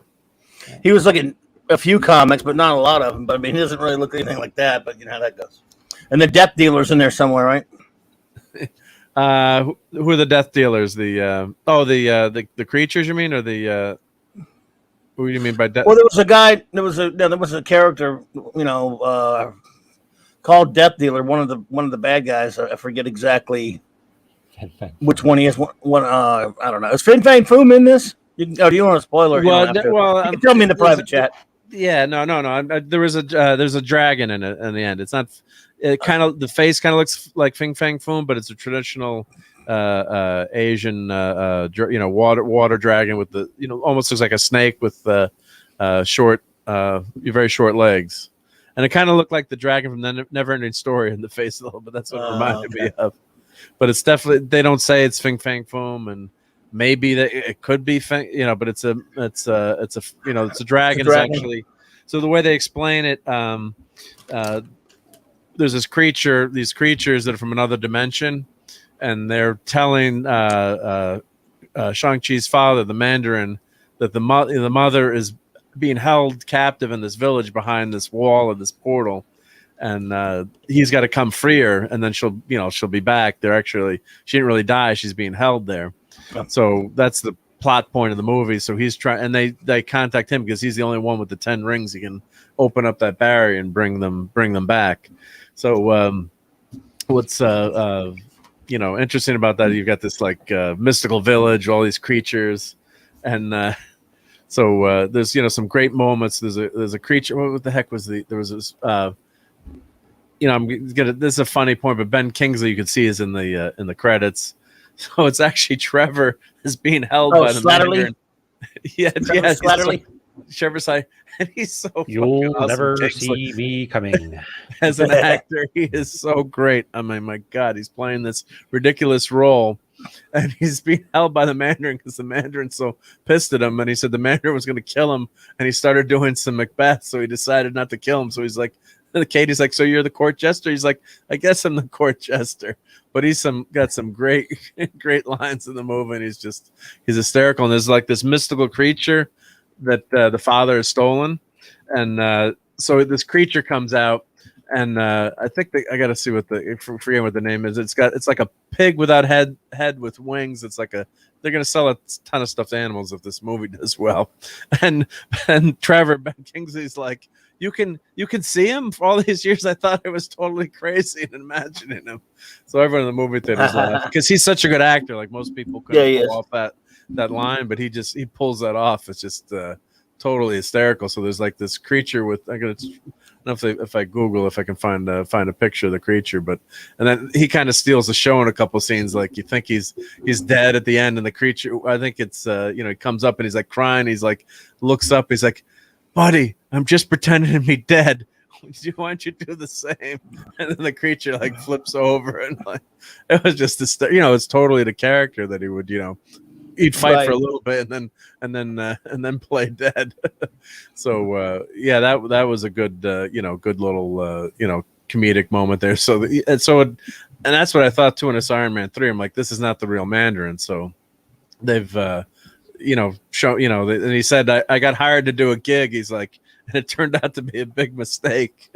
So the character's idiotic, and but Kingsley he pulls it off. So it's totally he's a great actor. Yeah. Max Field, Bud Priestley, what's up, bud? Doesn't he have an Oscar for Gandhi? Yeah. I think so. Did you ever see the movie I loved him in? Did you ever see the film Without a Clue with him and Michael Caine? Don't remember that one. No, I loved it. Kingsley plays Watson. He's Dr. Watson. And Michael Caine, you think, of course, is Sherlock Holmes, but it turns out Watson's the one doing all the crime solving. And Michael Caine's playing an actor pretending to be the character of Sherlock Holmes that he's created. Paul Freeman from Raiders of the Lost Ark is Moriarty. It's a really fun movie. You can never find it anywhere. Tough to find. It's you got to see that especially if you're a Sherlock Holmes fan. It's great, I think. Have you looked on YouTube?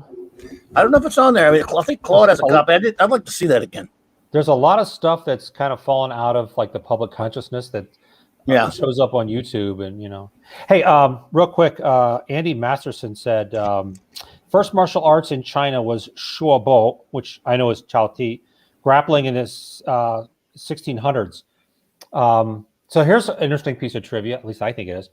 Actually, by the way, this was a wrestling art. It wasn't a striking art, but they would wear helmets with horns on them, and then they would try to gore each other with these horns, kind of like what we picture the Vikings as having.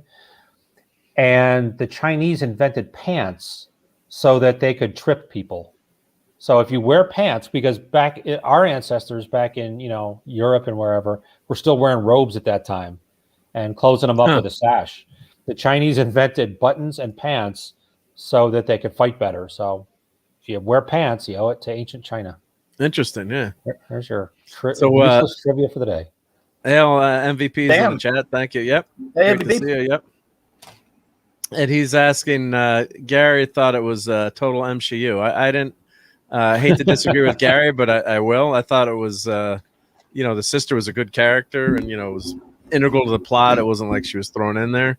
And a lot of his motivation is, to protect his sister. And, he's left his sister behind. So he feels, I think he feels guilty. And I thought she was a well-written character. And I thought Katie was hysterical as comedic relief. I guess you could have a guy, but I actually liked having her. And there's kind of a, romantic, subtones there that you could pick up on and, kind of made it, you're waiting for that to see what happened. But, Captain Marvel's in the end credit for, she's not a good actress in that role. It's just horrible. So, her line, she's got a couple of lines, but I had a great time. I thought it was a lot of fun. And this Morris creature, so it looks like a pig with wings, basically, like a cute pig without a head with wings. So this is the Morris creature, and just hysterical. The animation's great. So if this movie does well, I don't think it'll do that well with with the vid and what's happening. Who knows if it gets good word of mouth? But I didn't see any. Maybe there were a couple of lines you could dissect that you could think, but I thought her character was written well, and at no point was there like a lecture to the audience. I guess I would put it that way. And I haven't seen it yet, Max, but I trust Mark. And look, I love Gary to death. I mean, he's in, but I haven't seen his review or anything yet. But I will be watching, and I plan to see it when I can. But I mean, I trust Mark on this. So, like I say, not everything, even MCU, which is the MCU, there is an MCU now for sure. But whether this film is that or not, I'm glad it isn't. If it isn't, so. Yeah, I mean, Judd, I would say everyone go watch it. I don't think it's on Disney Plus right now. I think it's probably only in theaters, but it's just great to get out of the house and go back to a movie theater too. I mean, can't do that now. We're not gonna have theaters in a long time. And they had AMC had 100 years in business. I'm turning to my friend. I'm like, do you think they'll be around in 5 years? So there's just something about going to a movie. You can't, as much as I have like a semi-decent home theater TV setup, getting out to that movie theater and getting that popcorn, which I shouldn't eat with my Reese's Pieces, is fun. Yeah, I hear you.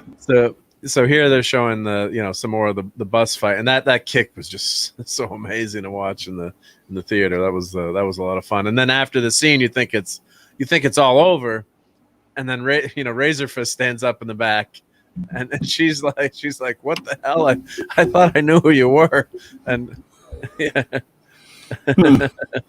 So and it almost reminded me a little bit of the Spider-Man scene, obviously, with stopping the train is one of the all-time greatest scenes that I would say had some of those vibes. Spider-Man 2, the people. Spider-Man 2, not as not as good, but some of those vibes. So it got you into the movie right away, and I was like, well, that. Because going into this, I'm like, it's gonna be maybe okay. I like this a lot more than Black Widow. I thought Black Widow was enjoyable and not great, and I didn't think it was a disaster. And I think Mike, you kind of agreed with that too. It wasn't. I just didn't think it was as bad as everyone else said it was. I didn't think it was particularly good, great or anything, but I think people were kind of a little bit overreacting. Now again, there were a lot of legitimate criticisms of Black Widow. A lot of things wrong with it, but I think yeah, it wasn't anything to write home about, but I think people kind of overreacted. That's what I thought. So, yeah, so that's why I think sometimes we look. As I was talking to my buddy who I went to see it with, and he's not on YouTube that much, and I actually invited him to see if he wanted to come on tonight to talk about it. But when you're kind of looking for something, I'm not. I love Gary to death, and I love all these YouTubers. Sometimes you kind of look a little bit too hard. And I think because there's that undercurrent and because of what's happening, and I'm not saying it doesn't happen, that you kind of maybe sometimes I haven't seen Gary's review, so maybe he's got some points that I'm missing. I'm sure he does, but sometimes you see things that I'm overly sensitive to it too now. Like a couple of lines that I heard, it kind of made me cringe, but maybe 10, 20 years ago, I would have was a throwaway line I would have noticed. But yeah. So that's we're all. I'm sure he'll probably have a video up soon.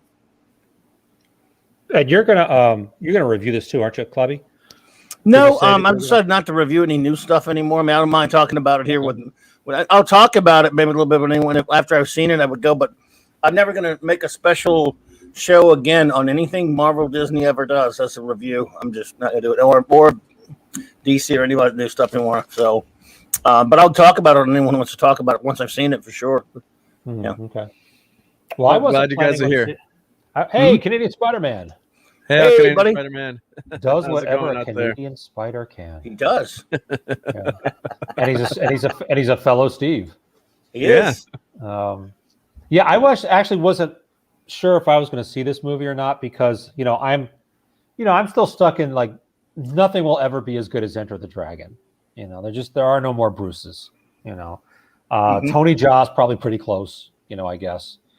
But like the double kick the kick he did on the bus, you could see you can't really see the wires, but you could see wires are there.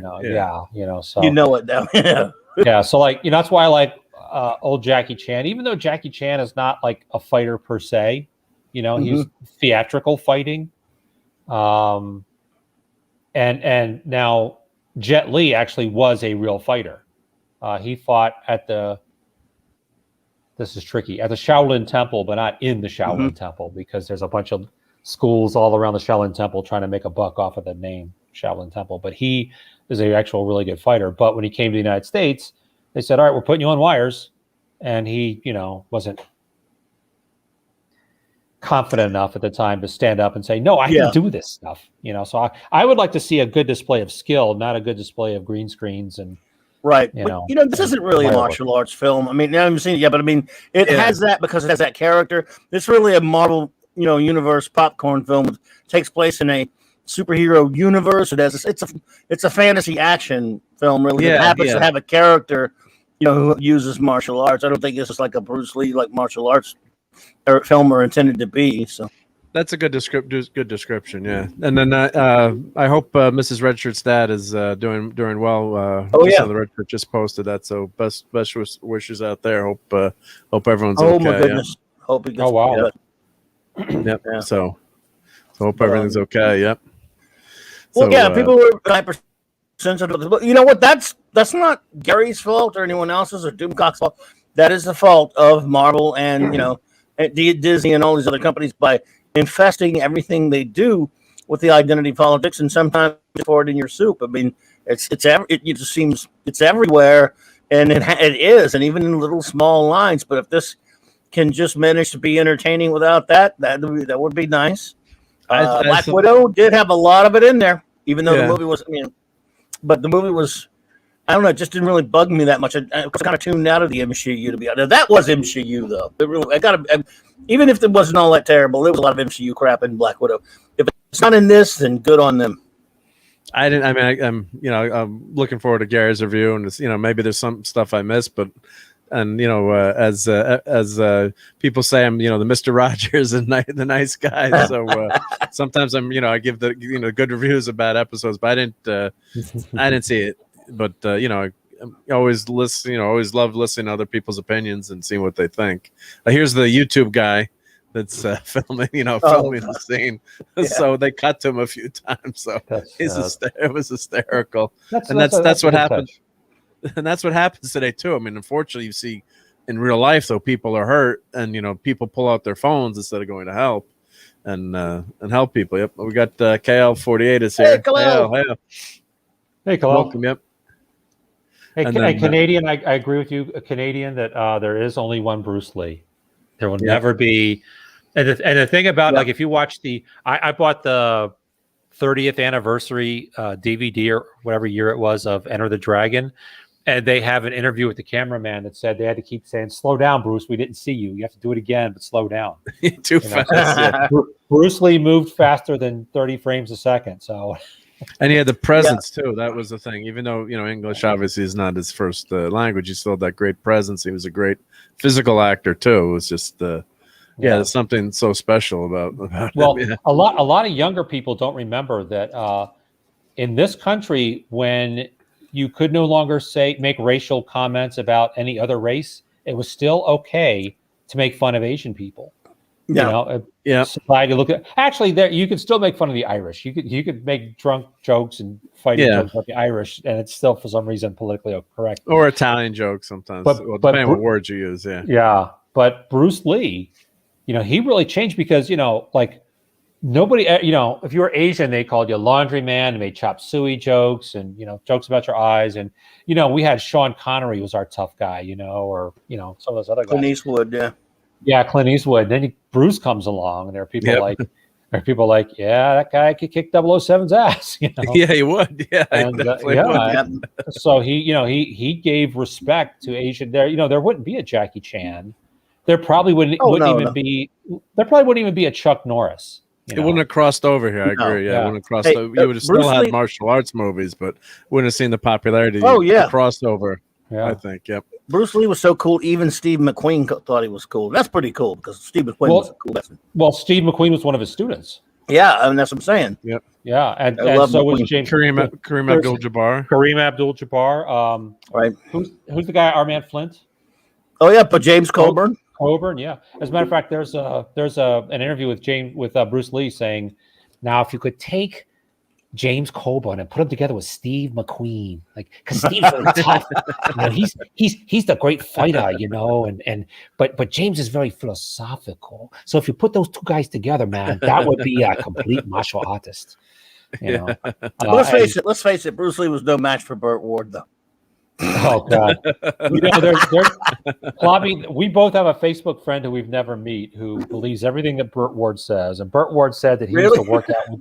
Yeah. His first name is the same as mine, and we'll leave it at that. Okay. But he has posted. The guy.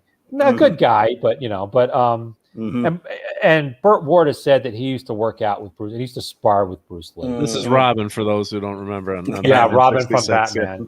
And all the accounts from who's the guy that played Britt Reed? Van Williams. Yeah, everybody from him to Bruce Lee's wife said that he'd never met Burt Ward before. And when it said in the script that he lost the fight to Burt Ward, he was so angry. Oh, God, yeah. And Burt Ward was like hiding. I would hide too. Shit. Yeah. Now, in the fictional characters, Robin and Kato should, you shouldn't have one win or anything, but it should be something of a fight because they were both, trained very well. Yeah. Highly trained, yeah, exactly. Yeah. But in real life, I'm running if I'm Burt Ward. Yeah. If he could run, well, back now he can. Well, they said he was scared shitless on the set that day. Well, I don't. Yeah, because you can kill him in one punch. I mean, well, after according to so I have the book that Bruce Lee's wife wrote called Bruce Lee, the Man Only I Know, and she said that even after he calmed down, that he was enjoying the fact that Burt Ward was afraid of him, so he kept walking around punching things and saying, "Yeah, poor Burt." Gee, damn it, and things like that I won't say, Burt was a lot younger than him, though, I think. Burt, yeah, because Bruce Lee was 32 when he died, and at that time, Burt Ward was like 21 or 22. So that was 5 years before. There was probably about 5 or 6 years between them. But Bruce Lee. And one thing a lot of people forget, like Chuck Norris and a lot of people now are saying, well, Bruce Lee was an actor. He was never in real fights, and that is completely not true. First of all, he fought a guy named Wong Jack Man because Bruce Lee was the first guy, and actually. Andrew will probably correct me on this, but there was another guy named Ark Wong who at the same time started teaching white people. But Bruce Lee started teaching white people, Japanese people who were the enemies of the Chinese at that point. He taught black people, and the Chinese Benevolent Society, I'm doing air quotes here, sent this guy Wong Jack Man to say, look, either you stop teaching the Guaylo, the foreign devils, or we fight. And Bruce said, all right, let's fight. And the guy's like, oh, I didn't mean here. And now Bruce is like, no, you drop a challenge, we're going to fight. And he fought this guy. It took him 3 minutes to win. And this is when Bruce Lee started saying, oh, man, I got to change things up because I should have beat this old guy so much faster. There's a great there's a great YouTube video of watching that fight. I'm trying to remember what it was, or if it was a Bruce Lee documentary, but I don't know if they had pictures of the fight or a couple of clips. There's no actual footage of it. No actual footage, but I'm just remembering they were talking about the fight. Yeah, and you're right. And Bruce said he had to change up his style after that fight because it took him 3 minutes to win, and he was out of breath. And this guy was older, and Bruce thought, he was very cocky. Most people are Most people think they can win a fight. And you should try to think. You want to have that mindset too, I think, right? Well, while you're in to a certain extent, not 5 minutes before. 5 minutes before, you should realize that you're a human and you could, die. Yeah. Because I knew a cop who told me that two guys went to jail one night for fighting, and the guy who won had to have his arm amputated the next day because he punched the other guy in the mouth. And humans' mouths are so dirty, but by morning it was so infected he had to have his hand removed. So, but Bruce Lee also fought on rooftops in Hong Kong. That's why he had to come to the United States, because he beat the crap out of the police chief's son in a rooftop fight. The guy had a knife, and Bruce Lee used to wear a chain for a belt, and he would take off the chain and fight with it. So when people say, "Oh, Bruce was just an actor and stuff," absolutely not true. That guy could fight. So, Now, the movie Dragon, which Spider-Man is saying, the movie Dragon, which is go ahead. No, I was just gonna say, here's more product placement of BMW i8 getting destroyed. Here's a 924. My dad used to have one of those old Porsche getting destroyed. Old Porsche getting parked in front of Ghirardelli, however you pronounce it. Yeah. All they need is a bus driver holding a can of Pepsi. There you go. The Dragon that Bruce Lee is highly entertaining. You're saying that a lot of that was false, including like the scene when they fought him for the right for him to be able to teach whoever he wanted to teach, and then the guy backjabbed him or whatever. Yeah, the only people who were there for that fight was Bruce Lee and his wife Linda and Wong Jack Man. And Bruce Lee hurt his back doing weight training, a exercise called Good Mornings, where you put a bar across your back and you basically bend forward like you're bowing. Very bad for the lower back. He hadn't warmed up, and he'd never done this exercise before. Used too much weight. And he never wrote a book. His wife and this other guy took his notes. Joe Louis, not the boxer Joe Louis. Because you guys may not know, there's a full contact fighter named Joe Louis. He's been in some movies and stuff. Blonde-haired guy, good looking. They tried to make a movie star out of him, didn't really take. But he was also a student of Bruce Lee's. And Chuck Norris for years denied that Bruce Lee taught him stuff, because he wanted to be like, no, I'm the big bad. I'm Chuck Norris. And a lot of people came to Bruce Lee to learn how to fight, even if it was just for a couple of weeks. So, plus, and you had all these famous people too, because he's out in Hollywood. So, it's great to see all these famous people that were taking lessons too. And then I'm sure he had a ton of other students as well. But yeah, he did. He had a ton of students, and like I said, he was first guy to start teaching kung fu to non-Chinese. You couldn't even teach it to other Asian people at that point. You couldn't teach it to a Korean, because the Chinese referred to everybody who wasn't Chinese as a guilo, foreign devil, and with reason, because they've been invaded by almost everybody over the centuries. So naturally, you're going to become distrustful. But Bruce Lee said, "You think that we're the only ones that have good moral fiber? That's ridiculous. You can't judge everybody by the bad apples." So he was a hell of a guy. Yeah. If there's one person throughout history that I could meet, it would be Bruce. Wow. I hear you, man. He wrote papers on. He wrote a paper called "On Choiceless Observation," and it boils down to, you may not know what you think you know because you're looking at it through your own bias and your own history, and that's why when there's a robbery or a car accident or something, you talk to 10 people, they give you 10 different versions of what happened, because they can't free themselves of their own perspective, their own history, their own biases or whatever. So he was not just a fighter. This guy was really something. Yeah, he was really smart. Yeah. And he invented, let's absolutely not true, Andy. Chuck Norris says that, but there's a lot of footage of Bruce Lee. There's actually footage of Bruce Lee with Chuck Norris at the Long Beach Nationals, in New York, and Bruce is kicking him in the head. Not fighting him, but doing a demonstration. Bruce could kick above the head but he didn't believe in it because it's a lot longer distance to kick it to the head.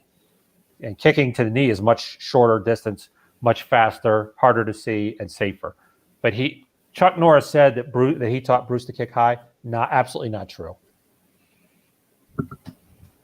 Yeah, right. Yeah, no. Canadian Spider-Man. You're right, because that guy changed. As a matter of fact, Clobby, you'll remember Sybil, right? Sybil showed the Bruce Lee story in her class when she was teaching at Southern.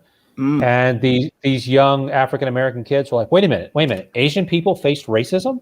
And she said, well, yeah, everybody did. And Bruce Lee actually, like, there are rappers who talk about when they started watching kung fu movies and stuff, that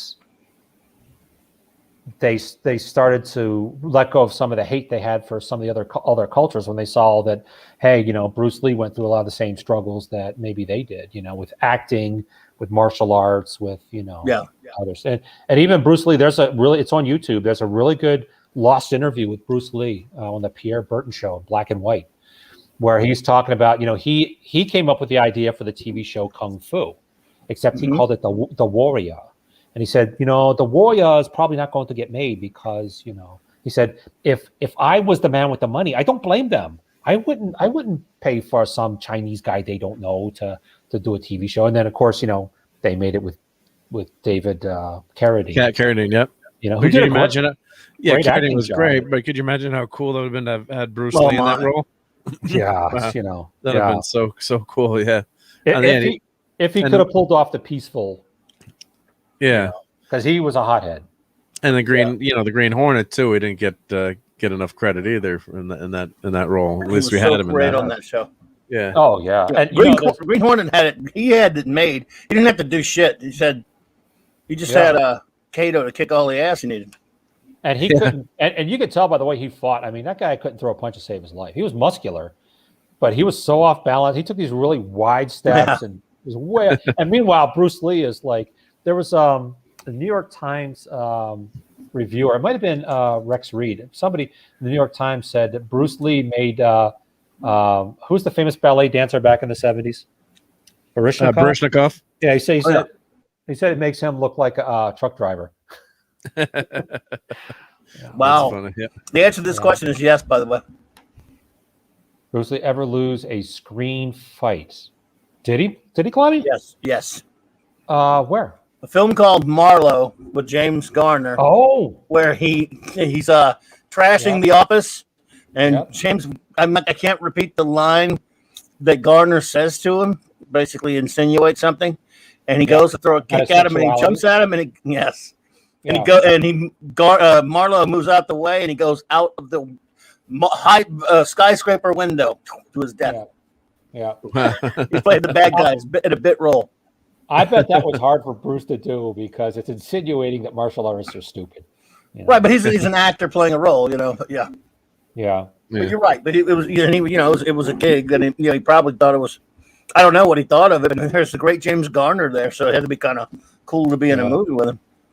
You know what, Snortopoopas? Talk about you said a screen fight, not a real fight. Bruce Lee also, and there's a lot of witnesses to this.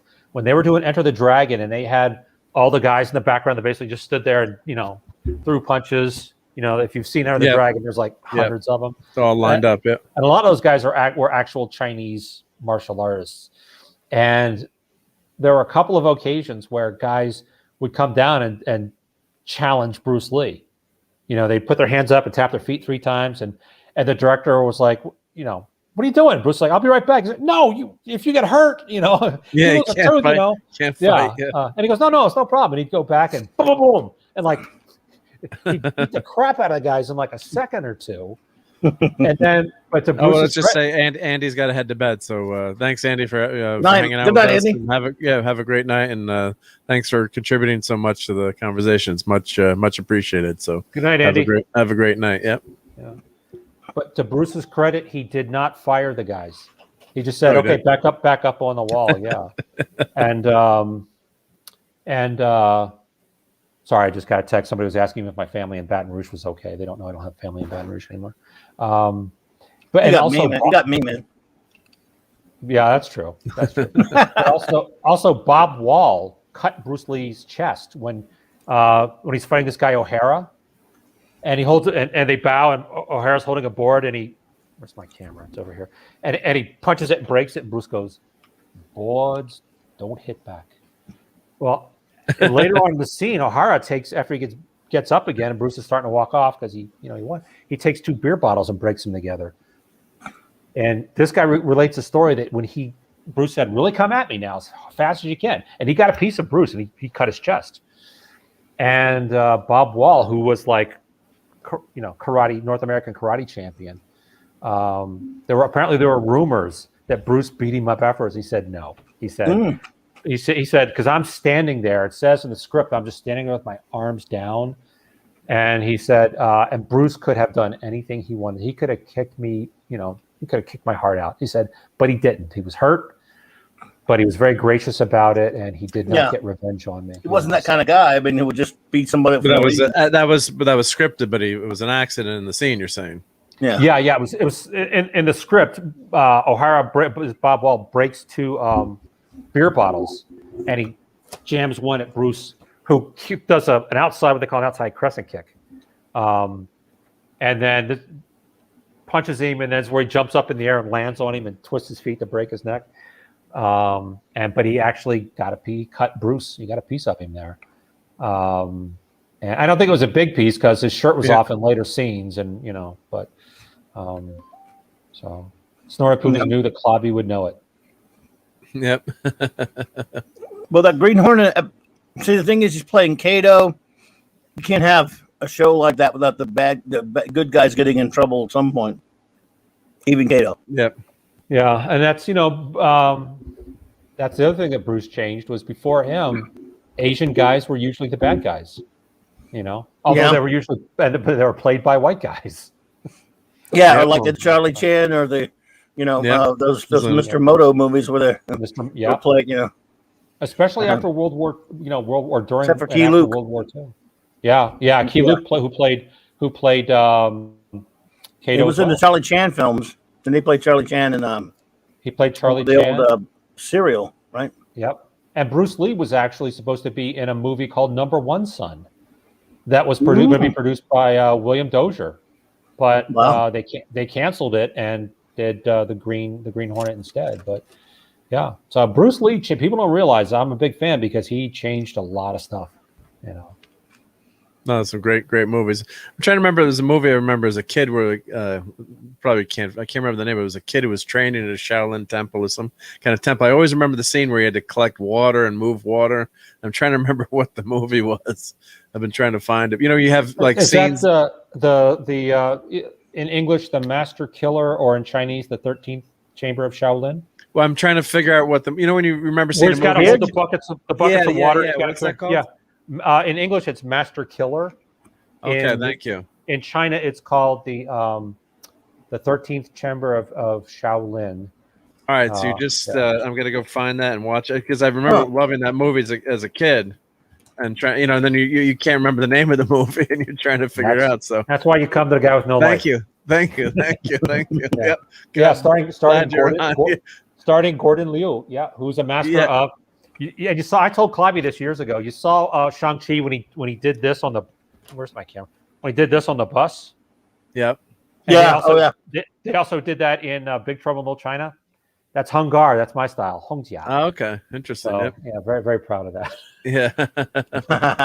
So this is the portal at the end of the movie on the scene here. So that's that big portal that and Michelle, she's fantastic. Still, she's got always got a great screen presence. Even in still looks good. Yeah, she still looks fantastic. Wouldn't she make a great T'Pol? Oh yeah, God, she'd be fantastic. I mean, she's actually good, and she's not good in that. How do I phrase it? She's a good actress with garbage scenes. And but I mean, it's just written so bad, but she's just so talented. She does the best job she can with the material. I mean, she's got a great presence in that. She's believable as the Emperor from the Mirror Universe. Put it that way. I believe her as being a badass. So that's the portal they've got to protect in the movie. And that was a beautiful scene. That's the mom before she fights. and that's just that sweep there, and then she's imparting, and their knowledge to the son and teaching him how to fight. And there's the pendant in the movie, which is the MacGuffin in the beginning part of the movie. And of course, there you've got the assassins training, and that's the Mandarin's. That's him training as a kid. Well, that guy looks like him, that kid. Yeah, the kid looks. Yeah, it was good. Definitely good cat. And you wonder if maybe they did a little bit. Like him, maybe they did some CGI work today. Maybe they can do CGI. Could be, yeah.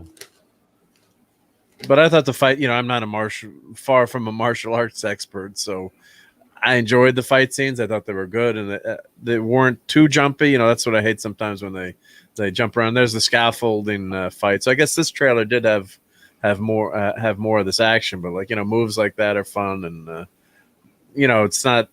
I'm sure maybe martial arts experts will say this is not realistic, but none of the I think with something like this, my opinion, but it's a comic book movie. Take it as a comic book movie, and it's like superhero stuff. It's they really never. Sometimes you say that was totally ridiculous, or there was no scene. In my opinion, there were no scenes like that where it was totally like there's no way in hell that. This is fantastical stuff, but it was the universe. It made sense in terms of him not having. He didn't have superpowers, and he's getting beaten up. He's landing there. He's not landing on his feet in that scene.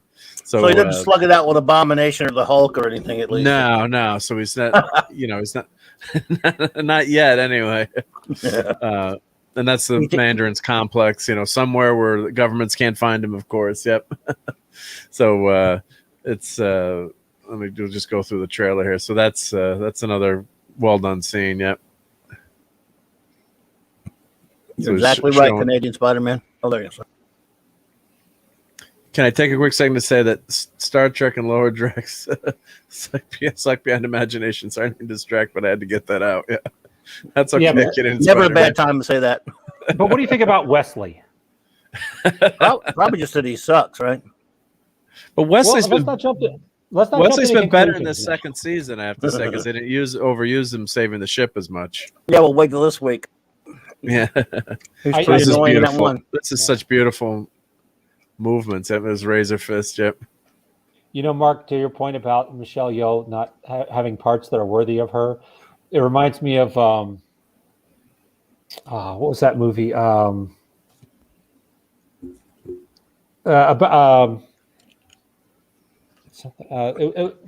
had Burgess Meredith and Laurence Olivier, and it was ancient Greece, and it had Pegasus and Medusa. Clobby, help me out. Clash of Titans. Clash of Titans. I love that. The original, not the original. Yeah, but you had Sir Laurence Olivier, and you had Burgess Meredith. These guys were clearly like, okay, I need roles so I can, provide for my grandkids. And Sir Laurence Olivier. I mean. Yeah. Well, that's Michael Caine did that too. What movie was that, Clobby, where he said I had to pay for something in my house? When he has the Jaws, the Revenge. Jaws Revenge. Why did you do that for me? I needed some work done on my house. Yeah, totally honest. Yeah. Well, Clash of the Titans. We went to see that movie for one of my birthday parties back in the day when you went to a birthday party for your movie. Kids maybe still do that. I don't know. And of course, there's a scene where the priestess comes out of the temple. I think we're 12 years old or 13 years old. When did that movie come out? Early 80s? 1981, the same day as Raiders of the Lost Ark, because I saw them both on the same day. All right, so I was 11 or 12 or whatever, 13. And there's nudity in the movie, I guess, because they said it was artistic. So I remember my mom, Catholic school boy, she's in the theater, her arms like fly out trying to block us all from seeing the naked, the topless priestess come out. My friends were like, your mom blocked my view. But she was mortified. She's like, oh my God, do I have to tell the other parents there was nudity in the movie? Because it was rated PG or PG-13. But it wasn't the PG-13. PG, it was PG back, yeah, because Raiders got the PG-13. But there wasn't a PG-13 until 84. Yeah, after, because of Raiders of the Lost Ark, right? After, because people I was Doom, Temple of Doom. So yeah, but people I remember complaining about that. So yeah. But yeah, so that was we still joke about that. Like, remember the time your mom tried to block us from seeing the girl in the movie theater? So Yeah, so here's the. I guess this is one of the car. Oh, that's when they're driving the car, and then there's a hysterical scene. Yeah, another Beamer. There's a hysterical scene in the end when they close out the movie and they're having they're recapping the movie between the two, and they're comedy gold, and they're in a restaurant with that other couple you saw. I don't know if it was the same dinner or a dinner that was later, and so they're sitting there and they're saying, well, my father was an assassin who lived for 1,000 years, and he has these 10 rings, and we had to fight off, all these creatures, and then the people across the table, like, you're totally batshit crazy, like, in the dragon, the protector helped save us, and I learned to shoot with a bow and arrow. Kelly's or Katie's shooting with a bow, learns a bow and arrow. And well, that's maybe one of the one things she has a magical shot, and she helps hurt the dragon. But I thought it kind of fit the role and the part, and maybe you could say that's MCU. I don't know, but I got a big kick out of it. And and then all of a sudden, Wong does this. The portal shows up in the restaurant, and he's like, Shang-Chi, where's Shang-Chi? And the actor's like, present, sir. Like, he doesn't know what the hell to say. He's like, you're needed. He's like, you have the 10 rings with you? He's like, yes, I do, and I'm a big fan, by the way. And so he walks up. He's like, follow me, and you too. The Katie, aka the sidekick, and the other couple are having dinner. They're just like, holy crap. So they kind of walk off into the portal and have their goodbyes, and the movie ends there. Then you go to the first end credit scenes. So Bruce Cohen is saying, asking, did we get a overall score? No, you didn't miss it. I would give it probably like a 9 out of 10, I think, because I had a blast watching it. I didn't think it was overly political, or I had people clapped tonight. The movie theaters may be 25 to 40% full, and it was a pretty rowdy crowd in a good way. I love opening night. That's part of it. Like seeing Temple of Doom opening night, I'll never forget the crowd. Some people have problems with that movie, but just I love it. Being in that crowd, it was like being in a mosh pit or something at a great concert. It was just, and people started to clap like crazy at the end of this movie. And most of the time, people don't do that. And there are a lot of points in this movie where people clapped or laughed, even with a small crowd. So I think that's a good way to kind of gauge how how the audience would react to a movie. Let's see here. We got Marvel's Katie. There's Razor Fist, yep. And the lines were great, yeah. Yeah, I guess he's definitely not ripped like a Bruce Lee, but not a bad physique either. So yeah, he got in shape for this because he never did any sort of martial arts or anything. So you got to give him credit for that, but he's not. No martial he's arts. Also an idiot and says really dumb crap in public and needs to shut his face. Yeah. Oh God. She was believable. There's the pendant again. She was. Maybe you thought maybe she was too powerful in the movie. I'm not sure, but well, that's from the comic. From the comic, they changed her name, but Fu Manchu had a daughter, and they used her in the books, and they used her in the comic. So here's the good look at Fing Fang Foom. I don't think it's Fing Fang Foom, but maybe that face does kind of look like Fing Fang Foom. But when you see the dragon, it's definitely not. Yeah, he doesn't really look like him, but everyone's gonna. That never means anything, Yeah, they never. I don't think they ever name. I don't. In the end credits, maybe they would name him. And there's the other thing I really like too was the conflict between the father and the son. And the father is not entirely evil. I think I was talking to my buddy, and they maybe went to see him. Maybe did that to make him a little bit more sympathetic. And in the end, he's just trying to rescue his wife that he thinks is beyond this portal. So his motivation is not an evil motivation, and in the end, he does. He does realize what he does, and so there's a resolution to his character. So it's not he's not an entirely evil character. Although, he's training his son as an assassin. So it's by the end of the movie, you kind of a little bit you forget that part because it's he thinks he's trying to rescue his wife. So I thought they did a nice job in terms of having a character that was a lot of spots of gray and conflicted character. Canadian Spider-Man asked if Clobby's house is okay. Yes, everything turned out fine. Thank you so much. Today's Spider-Man. Yeah, everything's good, man. Got minimal damage. Got very lucky. Oh God, Snorlax, that was terrible. So it's Katie the actor.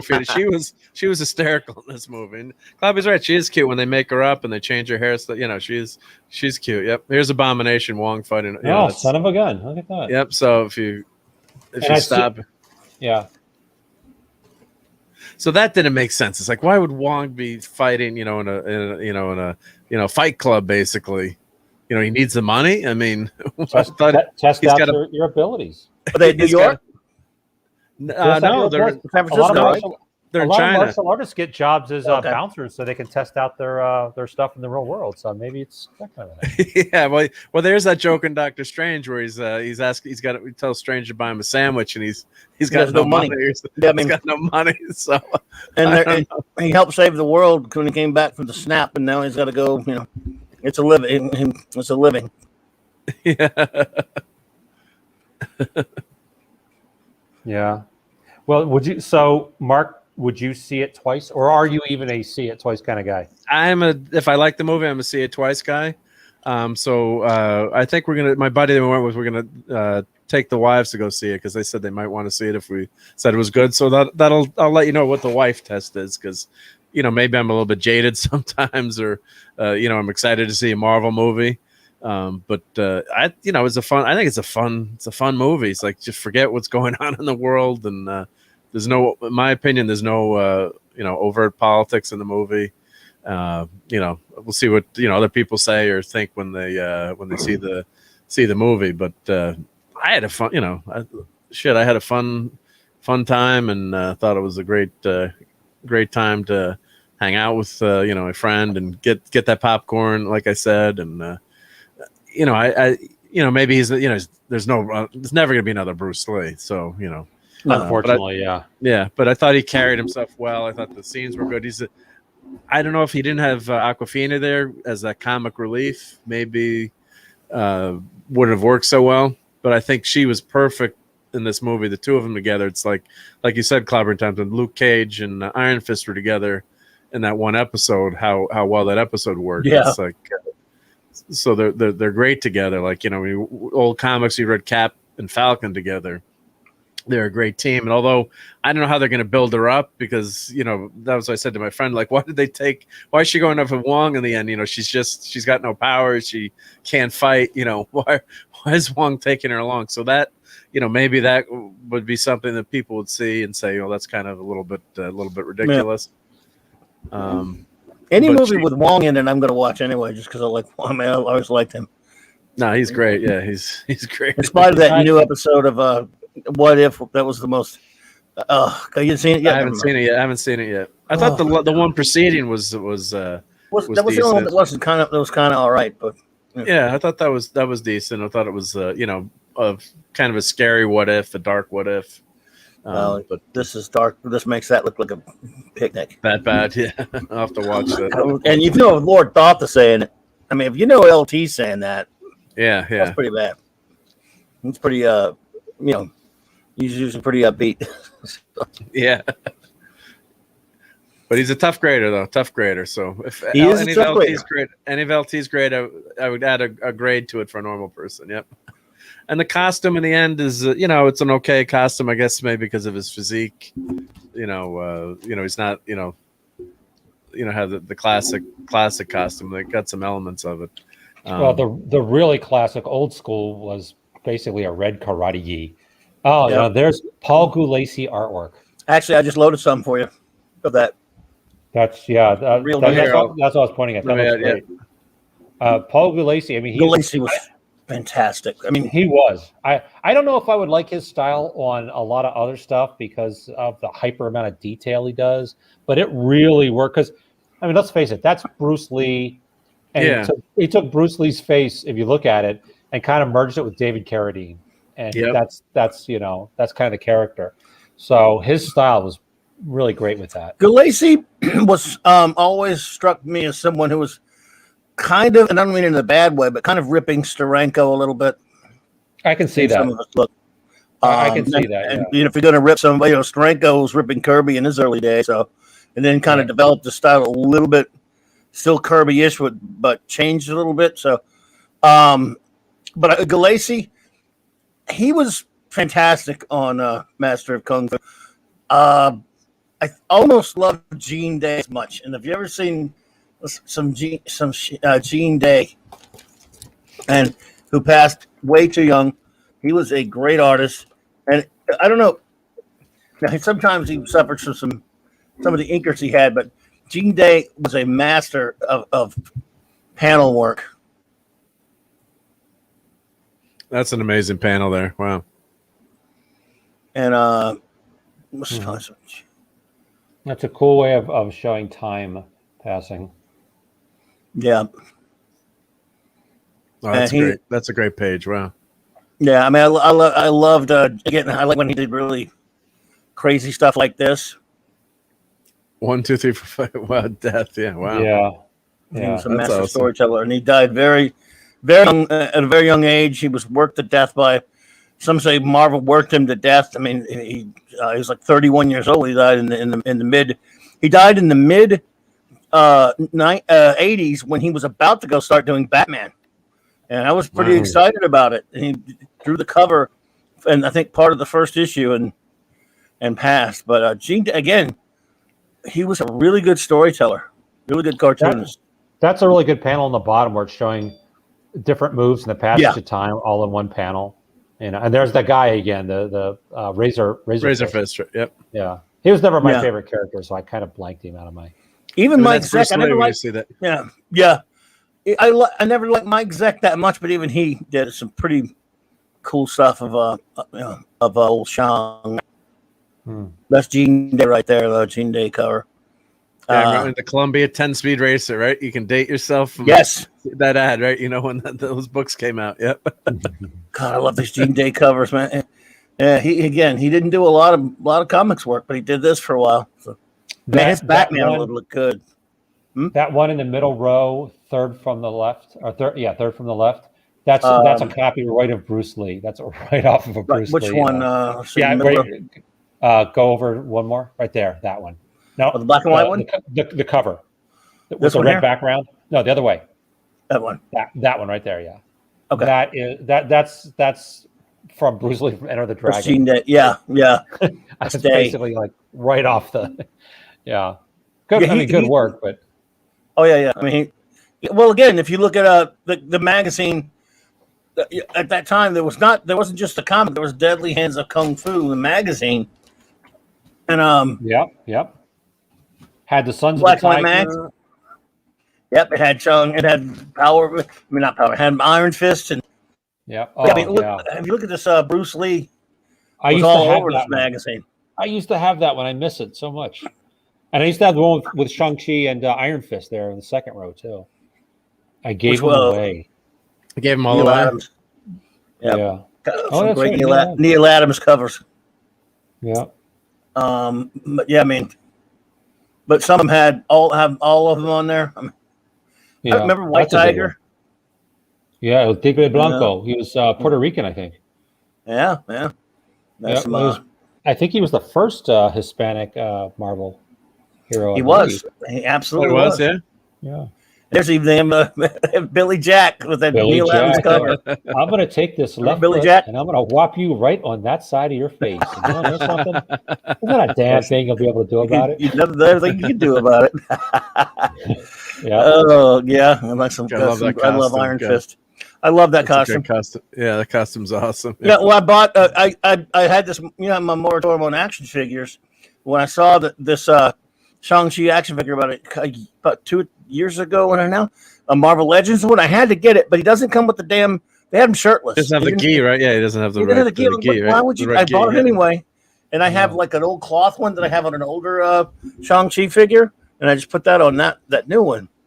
It's kind of looks weird. That guy that he's kicking in that in the yellow shirt in that panel, that is Bruce Lee's best friend and assistant teacher, Dan Inosanto. Really, they drew him on the cover, huh? That's him. Wow. That's him. Wow. The headband and everything. Yeah. If you go back and watch the Game of Death He's the guy with the stick, the 2 sticks. Oh, he's interesting. Wow. Yeah. After Bruce died, he was like the #1 guy. Yeah. There's another bigger copy of it right there. Huh. Yep. Yeah, these mags were pretty He's cool. I love he's these still old alive. mags. Really? He's Wow. Still, yeah, he's still alive. These Still old- teaching. These old Marvel mags from the 70s had this black and white mags so damn cool. And they went all out for Bruce on this one. I used to have that Special, one, yeah. the Bruce Lee story. Yeah. Yep. Right. Danny Inosanto, that guy that I was just talking about, in an interview, he said that Bruce Lee was so good and he studied so much that he could fight like any boxer. Like he would fight like Jersey Joe Walcott or like Joe Louis, and he could imitate their fighting styles exactly. And I just think about Taskmaster. Maybe that's where they got the idea. Yeah. Of Taskmaster. You know? Yeah. Copying Yeah, people. Apparently Bruce could mimic any boxer's, whatever their moves were. Like I can't really think of what old boxers would do, but like Muhammad Ali had rope-a-dope and float like a butterfly, sting like a bee, and Mike Tyson had peekaboo, but apparently Bruce Lee could imitate all those fighters, and he knew what they did and how they moved, and when they would throw a cross, when they would throw a hook, or when they would fake or something. Really nice. Impressive. Nice. This is classic Bruce stuff, one right here. Yep. And these Special Bruce issues Lee you probably history. could buy for cheap. I'm assuming the prices of these are pretty cheap, and then they probably I don't know went about up now. But now They're they probably up there right they- now because of the movie. Yeah. Most of these are like, well, you can see right now, like 74, 91, 179. So yeah, they're expensive, and they were like what, 50 cents back in the day or something, or a buck? 75-cent cover Yeah, price. it's in the dollar bin, right? Yeah. Normally. Well, yeah, And I 75-cent cover price. Yeah, you can find them cheap. Or be in the bargain bin. That's until Yeah. recently. Yeah. So I don't know what this movie's going to do box office wise. With the vid and everything that's happening. Let me see if it's definitely not on Disney Plus, right? People in the chat. No, can I help just us out, checked. but it's not on Disney I Plus, just right? checked. It's Yeah. not. I wish it was. I'd watch it because I don't think Yeah. the theaters are going to be open over here. Well, Anytime soon. yeah. Unfortunately, We don't have yeah, power. you guys- I don't think they're gonna. I don't know. It shows that they are, but I mean that's from us old. In other words, I think they probably. I don't think any theaters around here are open. I mean, How maybe are I'm wrong. I might, but you Bobby, can't buy how a are loaf of bread right now, huh? What? How are you running your computer? Oh, I got my power back Tuesday. Oh, really? Okay, I didn't know that. We just. I mean, there are a lot of Baton Rouge that doesn't have it, but there's a lot that just getting it back slowly but surely. Claude still doesn't have it. Last I talked to him earlier, but my uncle just got his back earlier today. We got ours Tuesday, but the New Orleans and closer surrounding areas, I mean, it's going to be a long time. They got hammered a lot worse than you guys, unfortunately. Laplace is destroyed. My Anywhere. niece has a unplanned sunroof, and today it rains right into her kitchen. Of course. Oh God, that's horrible. And they just closed on it like 2 weeks ago or something. Oh God. Oh my I mean, God. they've got insurance, but they don't have any power, and they're living in a house with, it's probably going to get mold. And then you guys have seen what happened in New York and New Jersey, right? Well, I'm up in that area, so yeah. It happened to him. Yeah, last night during your stream, your phone goes off, alert, flash flood, and you get all those all the time. You're like, well, let me check the basement because we're kind of near the water here. It was swampy, wet land here. So, of course, we still have basement. So, and I got all my comics in or most of them in the basement, unfortunately. And I'm like, all that went down, and it was like the water was just pouring in through the sump pump, like not a river, but just like never seen it move that fast inside the basement.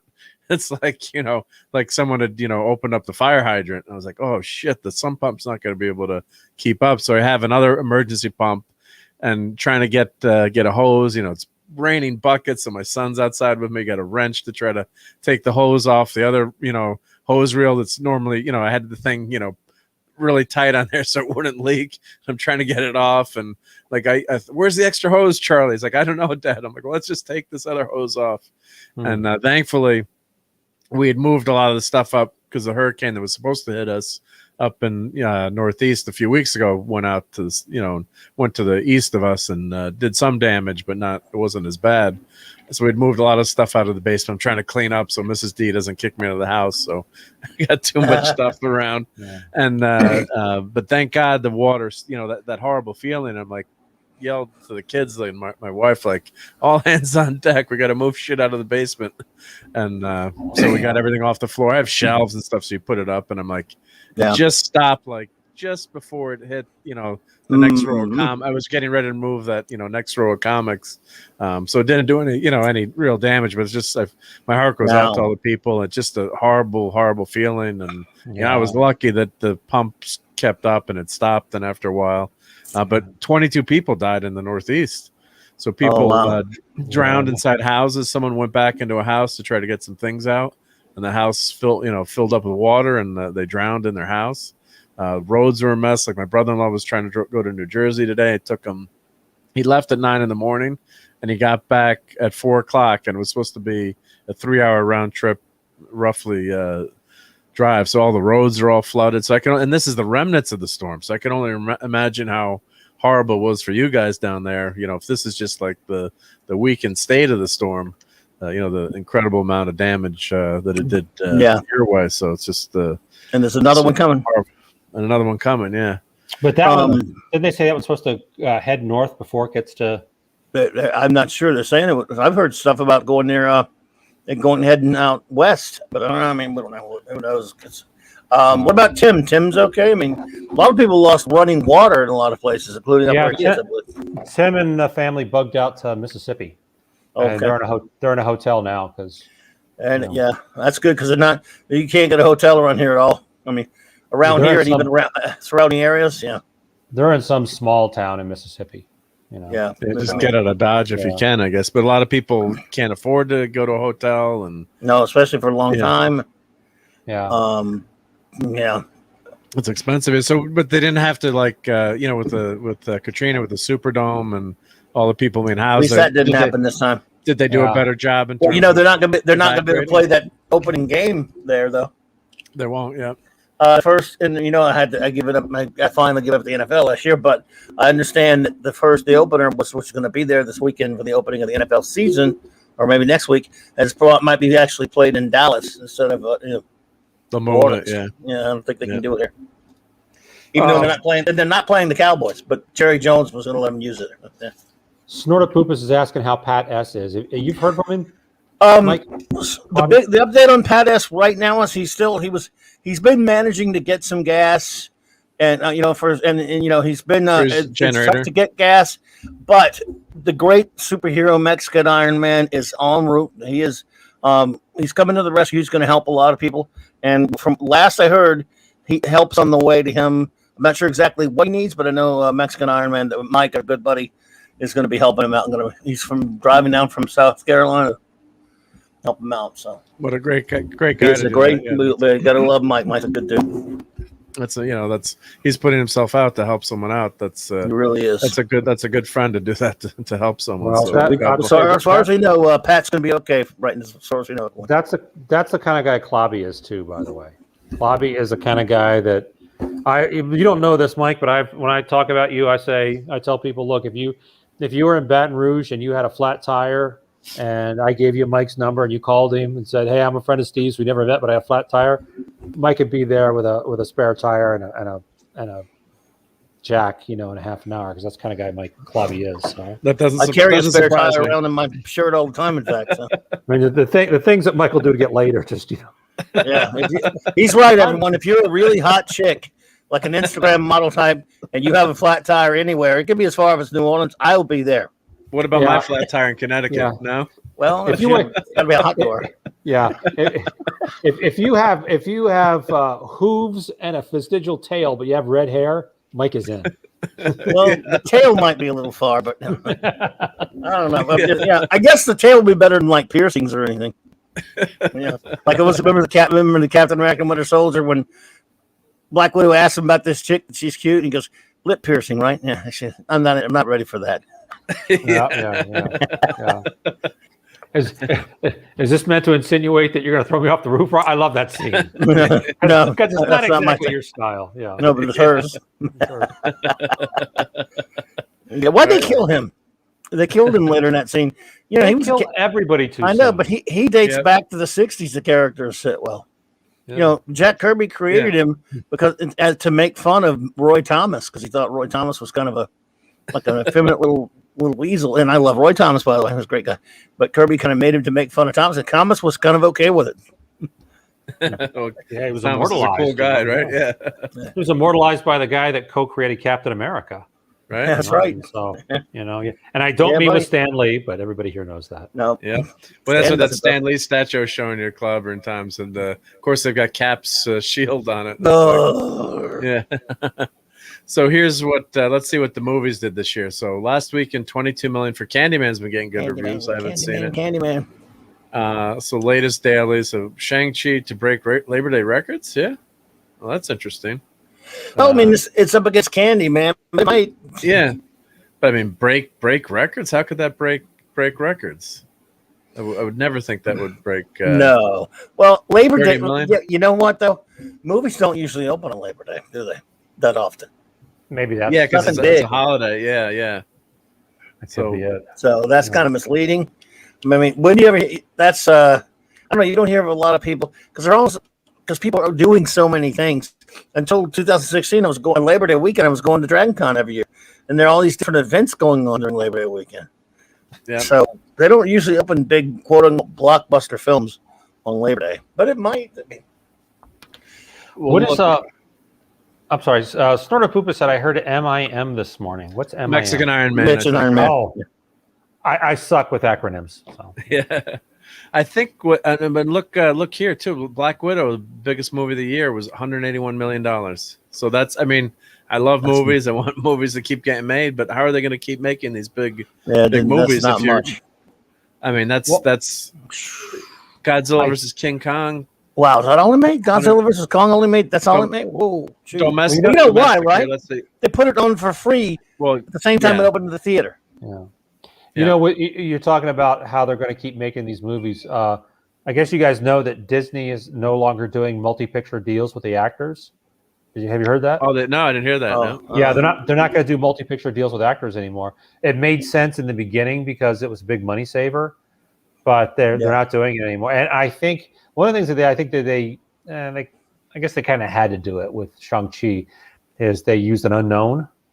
So, he's not making a tenth of what Robert Downey Jr. is making. No, hell no. If they keep doing that, I mean, they'll probably be able to save a lot more money. Plus, it's like the Richard Donner approach. We all believe that Christopher Reeve was Superman because the first time we saw him, he's in the tights and the glasses, and we're not thinking of the Sundance Kid or that kind of stuff. So no, that's right. Well, and they almost cast the Sundance Kid, or they tried, but they Shang-Chi. Whether I'm glad you liked it, I watch it. I would love it. I want to watch it. I might like it or not. I don't know, but this character's never gonna be a household name. Iron Man was not one, but Robert Downey Jr. helped make him one. That's lightning in a bottle. It's something that's very rare. Even if people are fairly well disposed towards this film, it's not going to. It's not going to set the world on fire. It may do okay, maybe get some nice critical reviews, but it's not going to make this character. It's just he doesn't have that kind of quality that an Iron Man or a Captain America does. I slightly disagree in the fact that I don't think that Robert Downey Jr. alone made that movie. That was some damn good writing. It's a really good movie. No, I'm saying, writing. Yeah, it was a combo. I didn't mean to imply he's the only. John Favreau, and the movie's really good, but word of mouth really made that movie effects, big. Yeah, I mean those were groundbreaking visual effects. Although I don't know though, because if that same movie with any other actor, I'm not so sure. I don't know. People have been saying, people said that about Batman. When Michael Keaton did it, because there are people saying nobody will ever be able to play Batman again. And then Christian Bale did it. Nobody will ever be able to play Batman like him. The Joker, after Jack Nicholson, nobody will ever be able to do it. And then Heath Ledger, nobody will ever be. I think there are a lot of good actors out there that are just not. I saw an interview with Bruce Willis when he in his heyday. And the interviewer said, "Why are?" Because he was doing comedies, and Death Becomes Her, and that. Why are you doing Die Hard? And all that stuff. And the interviewer said, I think it was Diane, what's her name, the blonde woman, said, and said, what is it that you've got? And he said, luck. He said, I know 20 actors back in New York who are 10 times better than I am, but I was in the right place at the right time with the right look that they wanted for moonlighting. And he said it, and that's all it took. You know? I think sometimes it's the act. Sometimes the actor adds something that is an intangible. That Christopher Reeve, 5 different other people have played Superman after Christopher Reeve. He only played him for the 4 movies over the course of less than a decade, and only one of them is any good of the movie. But he's still so ensconced in that role. Magical to this day. Yeah, when Joe Normie anyway thinks of movie Superman. They don't. I mean, they might like Dean Cain for that TV show, or they might like, they might like Henry Cavill, who's a good actor and could have been good if the movies weren't horrible. But they think of Christopher Reeve. Christopher Reeve, to them is still Superman. If anyone else, I think it's similar. Robert Downey Jr. is as close as you're going to get to that in the sense that if they recast Iron Man in 15 years, they're not. It's not. I don't care how good the guy is. It won't be. I'm going to disagree with you. I think there are a lot of people that could do that role. I think with Christopher Reeve, I agree, but you also have to take into account Christopher Reeve looked like perfect. I mean, he looked like he stepped off a comic book. Well, Iron Man wears a shell over his head, although he looks kind of like he does kind of look kind of like Stark too. But the thing is, he's not as iconic as Superman.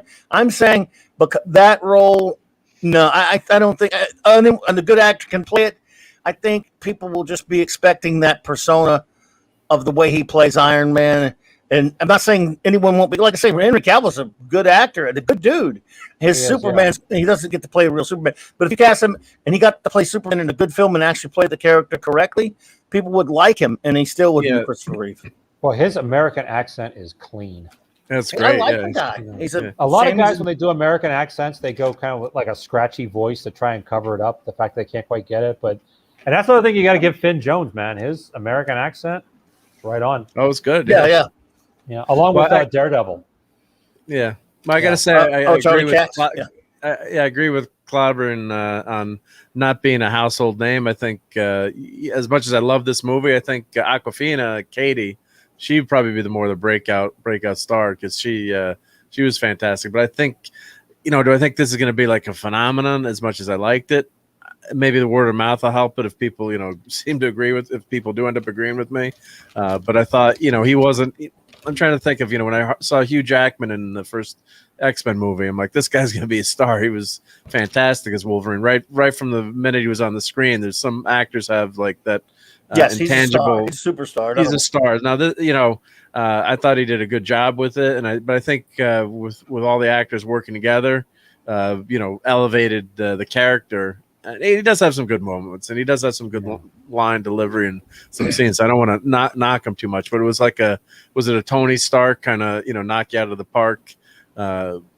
We'll see. Let's see what the next movie does. Like Thor, Chris Hemsworth, the first movie.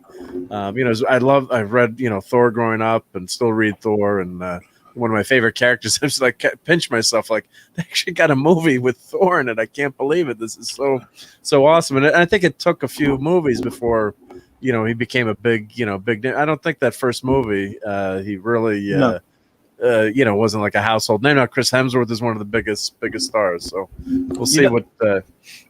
What makes Robert Downey Jr. in that rarefied air with Christopher Reeve in terms of what he does with this character is, to me, the fact that Christopher Reeve is so great, even though Superman 2, 3, and 4 are bad, in my opinion.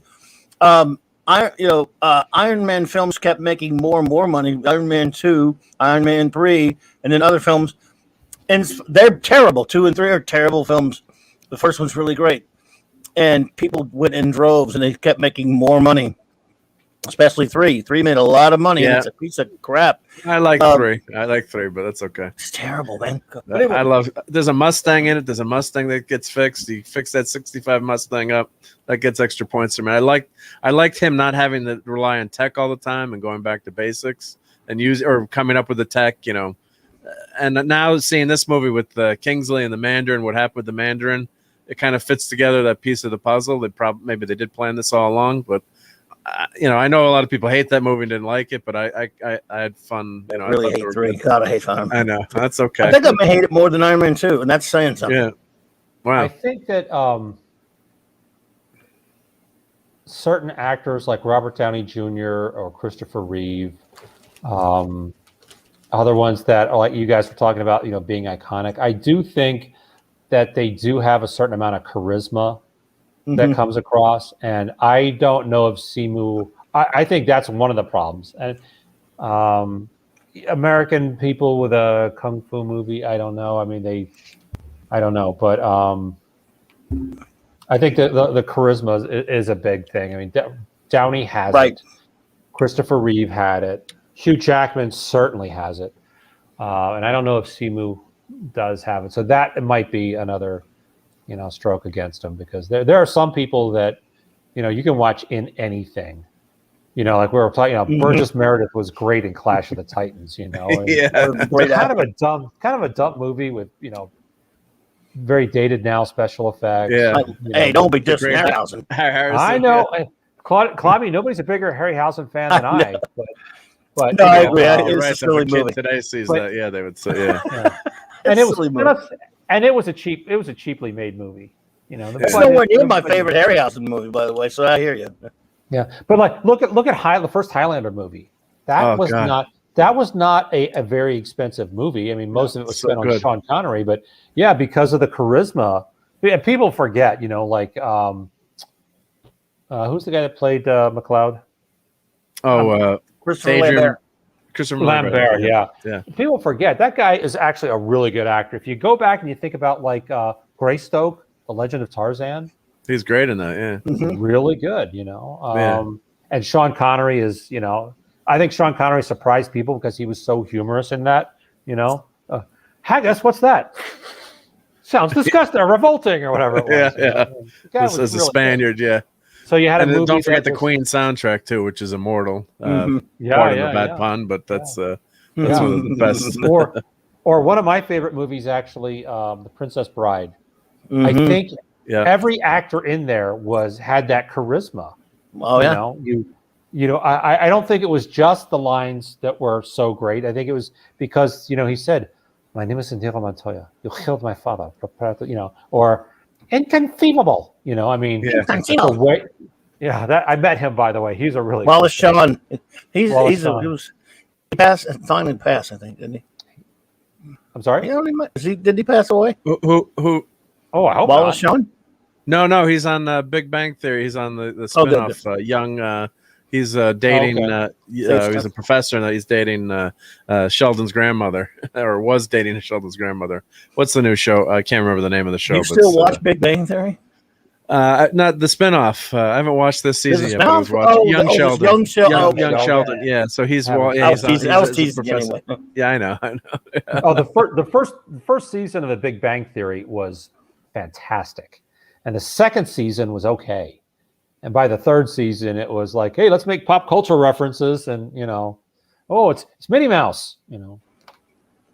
I still love it. I've got a 1-year-old daughter, so yes, I have. Yeah, you got Minnie Mouse. Yep. I got that little cone with the rings that you put on. Well, it did kind of, the people are telling me like, you got to watch the show. You're basically on the show. It's called Big Bang Theory. I'm like, what? And then we went to the set. We went to California. We went to the set. And we're going on the studio tour. Of course, you can't take pictures in there. And the comic book shop had actually caught fire, so I knew the comic book shop in the show caught fire. Yeah, it had been destroyed, so I couldn't tell. We weren't supposed to tell people. And then they're showing like statues, and one guy's like, "Who's that statue of the girl over there in the corner?" And I yelled out, "Oh, that's Black Canary." And the people are like, "Are you sure?" And then they're asking other people. They're on the mic there, and then Mrs. D's like, "Trust me, he knows his stuff." He knows what he's talking about. Oh yeah, It's like, but I did. I know it's create stupid pop culture references, but I got a kick out of it. So, but Sheldon is just so great, such a crazy character. I think the first season when they were making like Schrodinger's cat jokes and stuff, I liked it better. And then it just became too popular. I think, we're so nerdy, we're so dorky. We worship, Will Wheaton or whatever. It just made us nerds look like a bunch of losers. And well, then when you had Sheldon fighting Will Wheaton, right, he became his mortal enemy, right? But then they friended him again. I liked it when he was his mortal enemy. Yeah, because let's face it. I mean, shut up, Wesley. Yeah. The Wesley Crushers. Yeah. Well, gentlemen, it is late for me, so I am going to. Who came in? Yeah. Why don't even though Maddie's in. I'm sorry. No, I was gonna say, well, why don't we? It's a good time to close out, I guess. But why don't you say what you're gonna say, Steve? Yep, and we'll shut down the stream. Yet, Matt, even though she's in California, I still have to stay on that, waking up at 5 a.m. Schedule. Of course. So I got stay in that zone. So I am, but I wanted to thank you for the review and thank you for having me on and let me spew my endless thoughts about Kung Fu, because if you get me talking about Kung Fu animation or comic books, I don't shut up. And so no, it was great to have you. No, really, you really added a lot to the show. I'm glad you popped in, and because I'm definitely not an expert in that stuff. So it was great to have you, and let me know when you see it. See if my review holds up or if you think I'm crazy. It's always fun to compare notes. So and actually this weekend, Mrs. D actually made. We're supposed to go out Saturday night. I told her we're not allowed to go out Saturday night when the Star Trek show is on, but maybe I'll catch part of the show at the tail end. I was teasing her. She's like, we're going to go out Saturday night. Yeah, and I may not be there this Saturday night, at least for the beginning. So I apologize, which is too bad because I made extensive notes on Measure of a Man. Oh, that's send them to Clobberin and Raquel. Yeah. At least tell us. You can tell us if you get in later. You can tell us. Okay. Or you send it to me. Of course, the if most you want obvious. to send it to me before, like a review of it before the show, if you like, send it to me on Facebook or something. I'll read it out. Okay. If you want. I mean, I actually like one of the early episodes. I actually like, but I think it's a great one. But the problems with it are pretty huge. Like Picard and Riker don't have law degrees. They can't practice law. They haven't passed the bar. Yeah, but they were authorized by the JAG officer lady of that quadrant, so she had the authority to do that. She off-deputized them. Yeah, but they still haven't learned the law. They haven't gone through law. Yeah, but they're officers of flag rank. Yeah, but still, they don't know the law. Yeah, but they're Picard. There was no law to know in this case, though. And they also, and there's also things like when Riker shuts off Data. Mm-hmm. That's assault. First of all, it's an argument. You can't make argument during. You can only make argument during your closing. Everything else is you're limited to questions only. And you definitely you can't turn off the witness normally. You can't turn off the witness. That's pretty much assault. He hadn't been he has not been established at that point as a being with any rights. But he hasn't been established as not either. That's what the trial was about. Until it was done, you can't attack the guy. Any lawyer could have got that case thrown out. Yeah, Picard not being a lawyer, but authorized to be there. He should have been a lawyer. You're right. He would have said, I object. I want a mistrial because he assaulted my client. Yeah, I mean, he did. Yeah. But he didn't know. He was a captain, not a. But it worked for the episode. Yeah, I mean, good night to Snort. Neither one were experienced lawyers. Pupus Cuber is going to bed. So good night, Snort. Good night, Snort. Yeah. Kal-El. It's on the DVD, which I think is worth buying because the Donner cut is I like it better. Insane. Yeah, I do too, except for the ending. In fact, I'm going to do a deep dive on it with Michael from Retro Blasting on the insane Donner cut, but I do like it better in some ways. There, Kal-El. You should find it and take a look at it. It's worth watching. Watch it again. Worth watching. Yep. Yeah. But Clobby, it does support your hypothesis and mine as well that Superman did not, in fact, kill those Kryptonians. They just fell down. People like to make that argument because the straw argument, because they're defending Man of Steel. Yeah. I killed him in Superman too. No, they're not shown being killed. They just clipped the seed out of it. Yeah, being cuffed and put in a cop car. Yeah, so and also in the TV version of the Lester cut. Oh, really? In the extended version, the TV version of the Lester cut, they show that was run on television a few years after the film came out, the big long ass version. So yeah, you're right. You're right, Snora Pubis. Have a good night, and again, thank you, Clobby, and thank you, Mark. Great to see you. Thanks, bro. Had a great time. Good to see you, Steve. Good to see you, buddy. Good to see you. All right, gentlemen. Take care. Good night. Yep. Take care, man. Good night. So there's Maddie's daddy going. Yep, what a cute, cute picture. Aw. Yep, that's so Maddie. cute. Yep. So, but yeah, so we'll close up. So yeah, so hopefully I'll be there for part of the night. Part of the night Saturday night. We'll see. If you want to send me your reviews, I'll read them. Yeah, I definitely will send them. Yeah, because I take show notes too as I watch. Usually, not as extensive as Raquel's, I'm sure, but I do because this old brain forgets things, and so I write them down as I see them. So I'll probably be in towards the end, but I'll send you what I got. So I get my review, and I can't miss. Right, I get detention if I do. So right, yes, exactly. So. All right, so I guess I gave it a 9 out of 10. We'll see if it's a little too generous, but I encourage everyone to go see the movie. I didn't think it was overly woke. Wokey. There weren't any political wokey.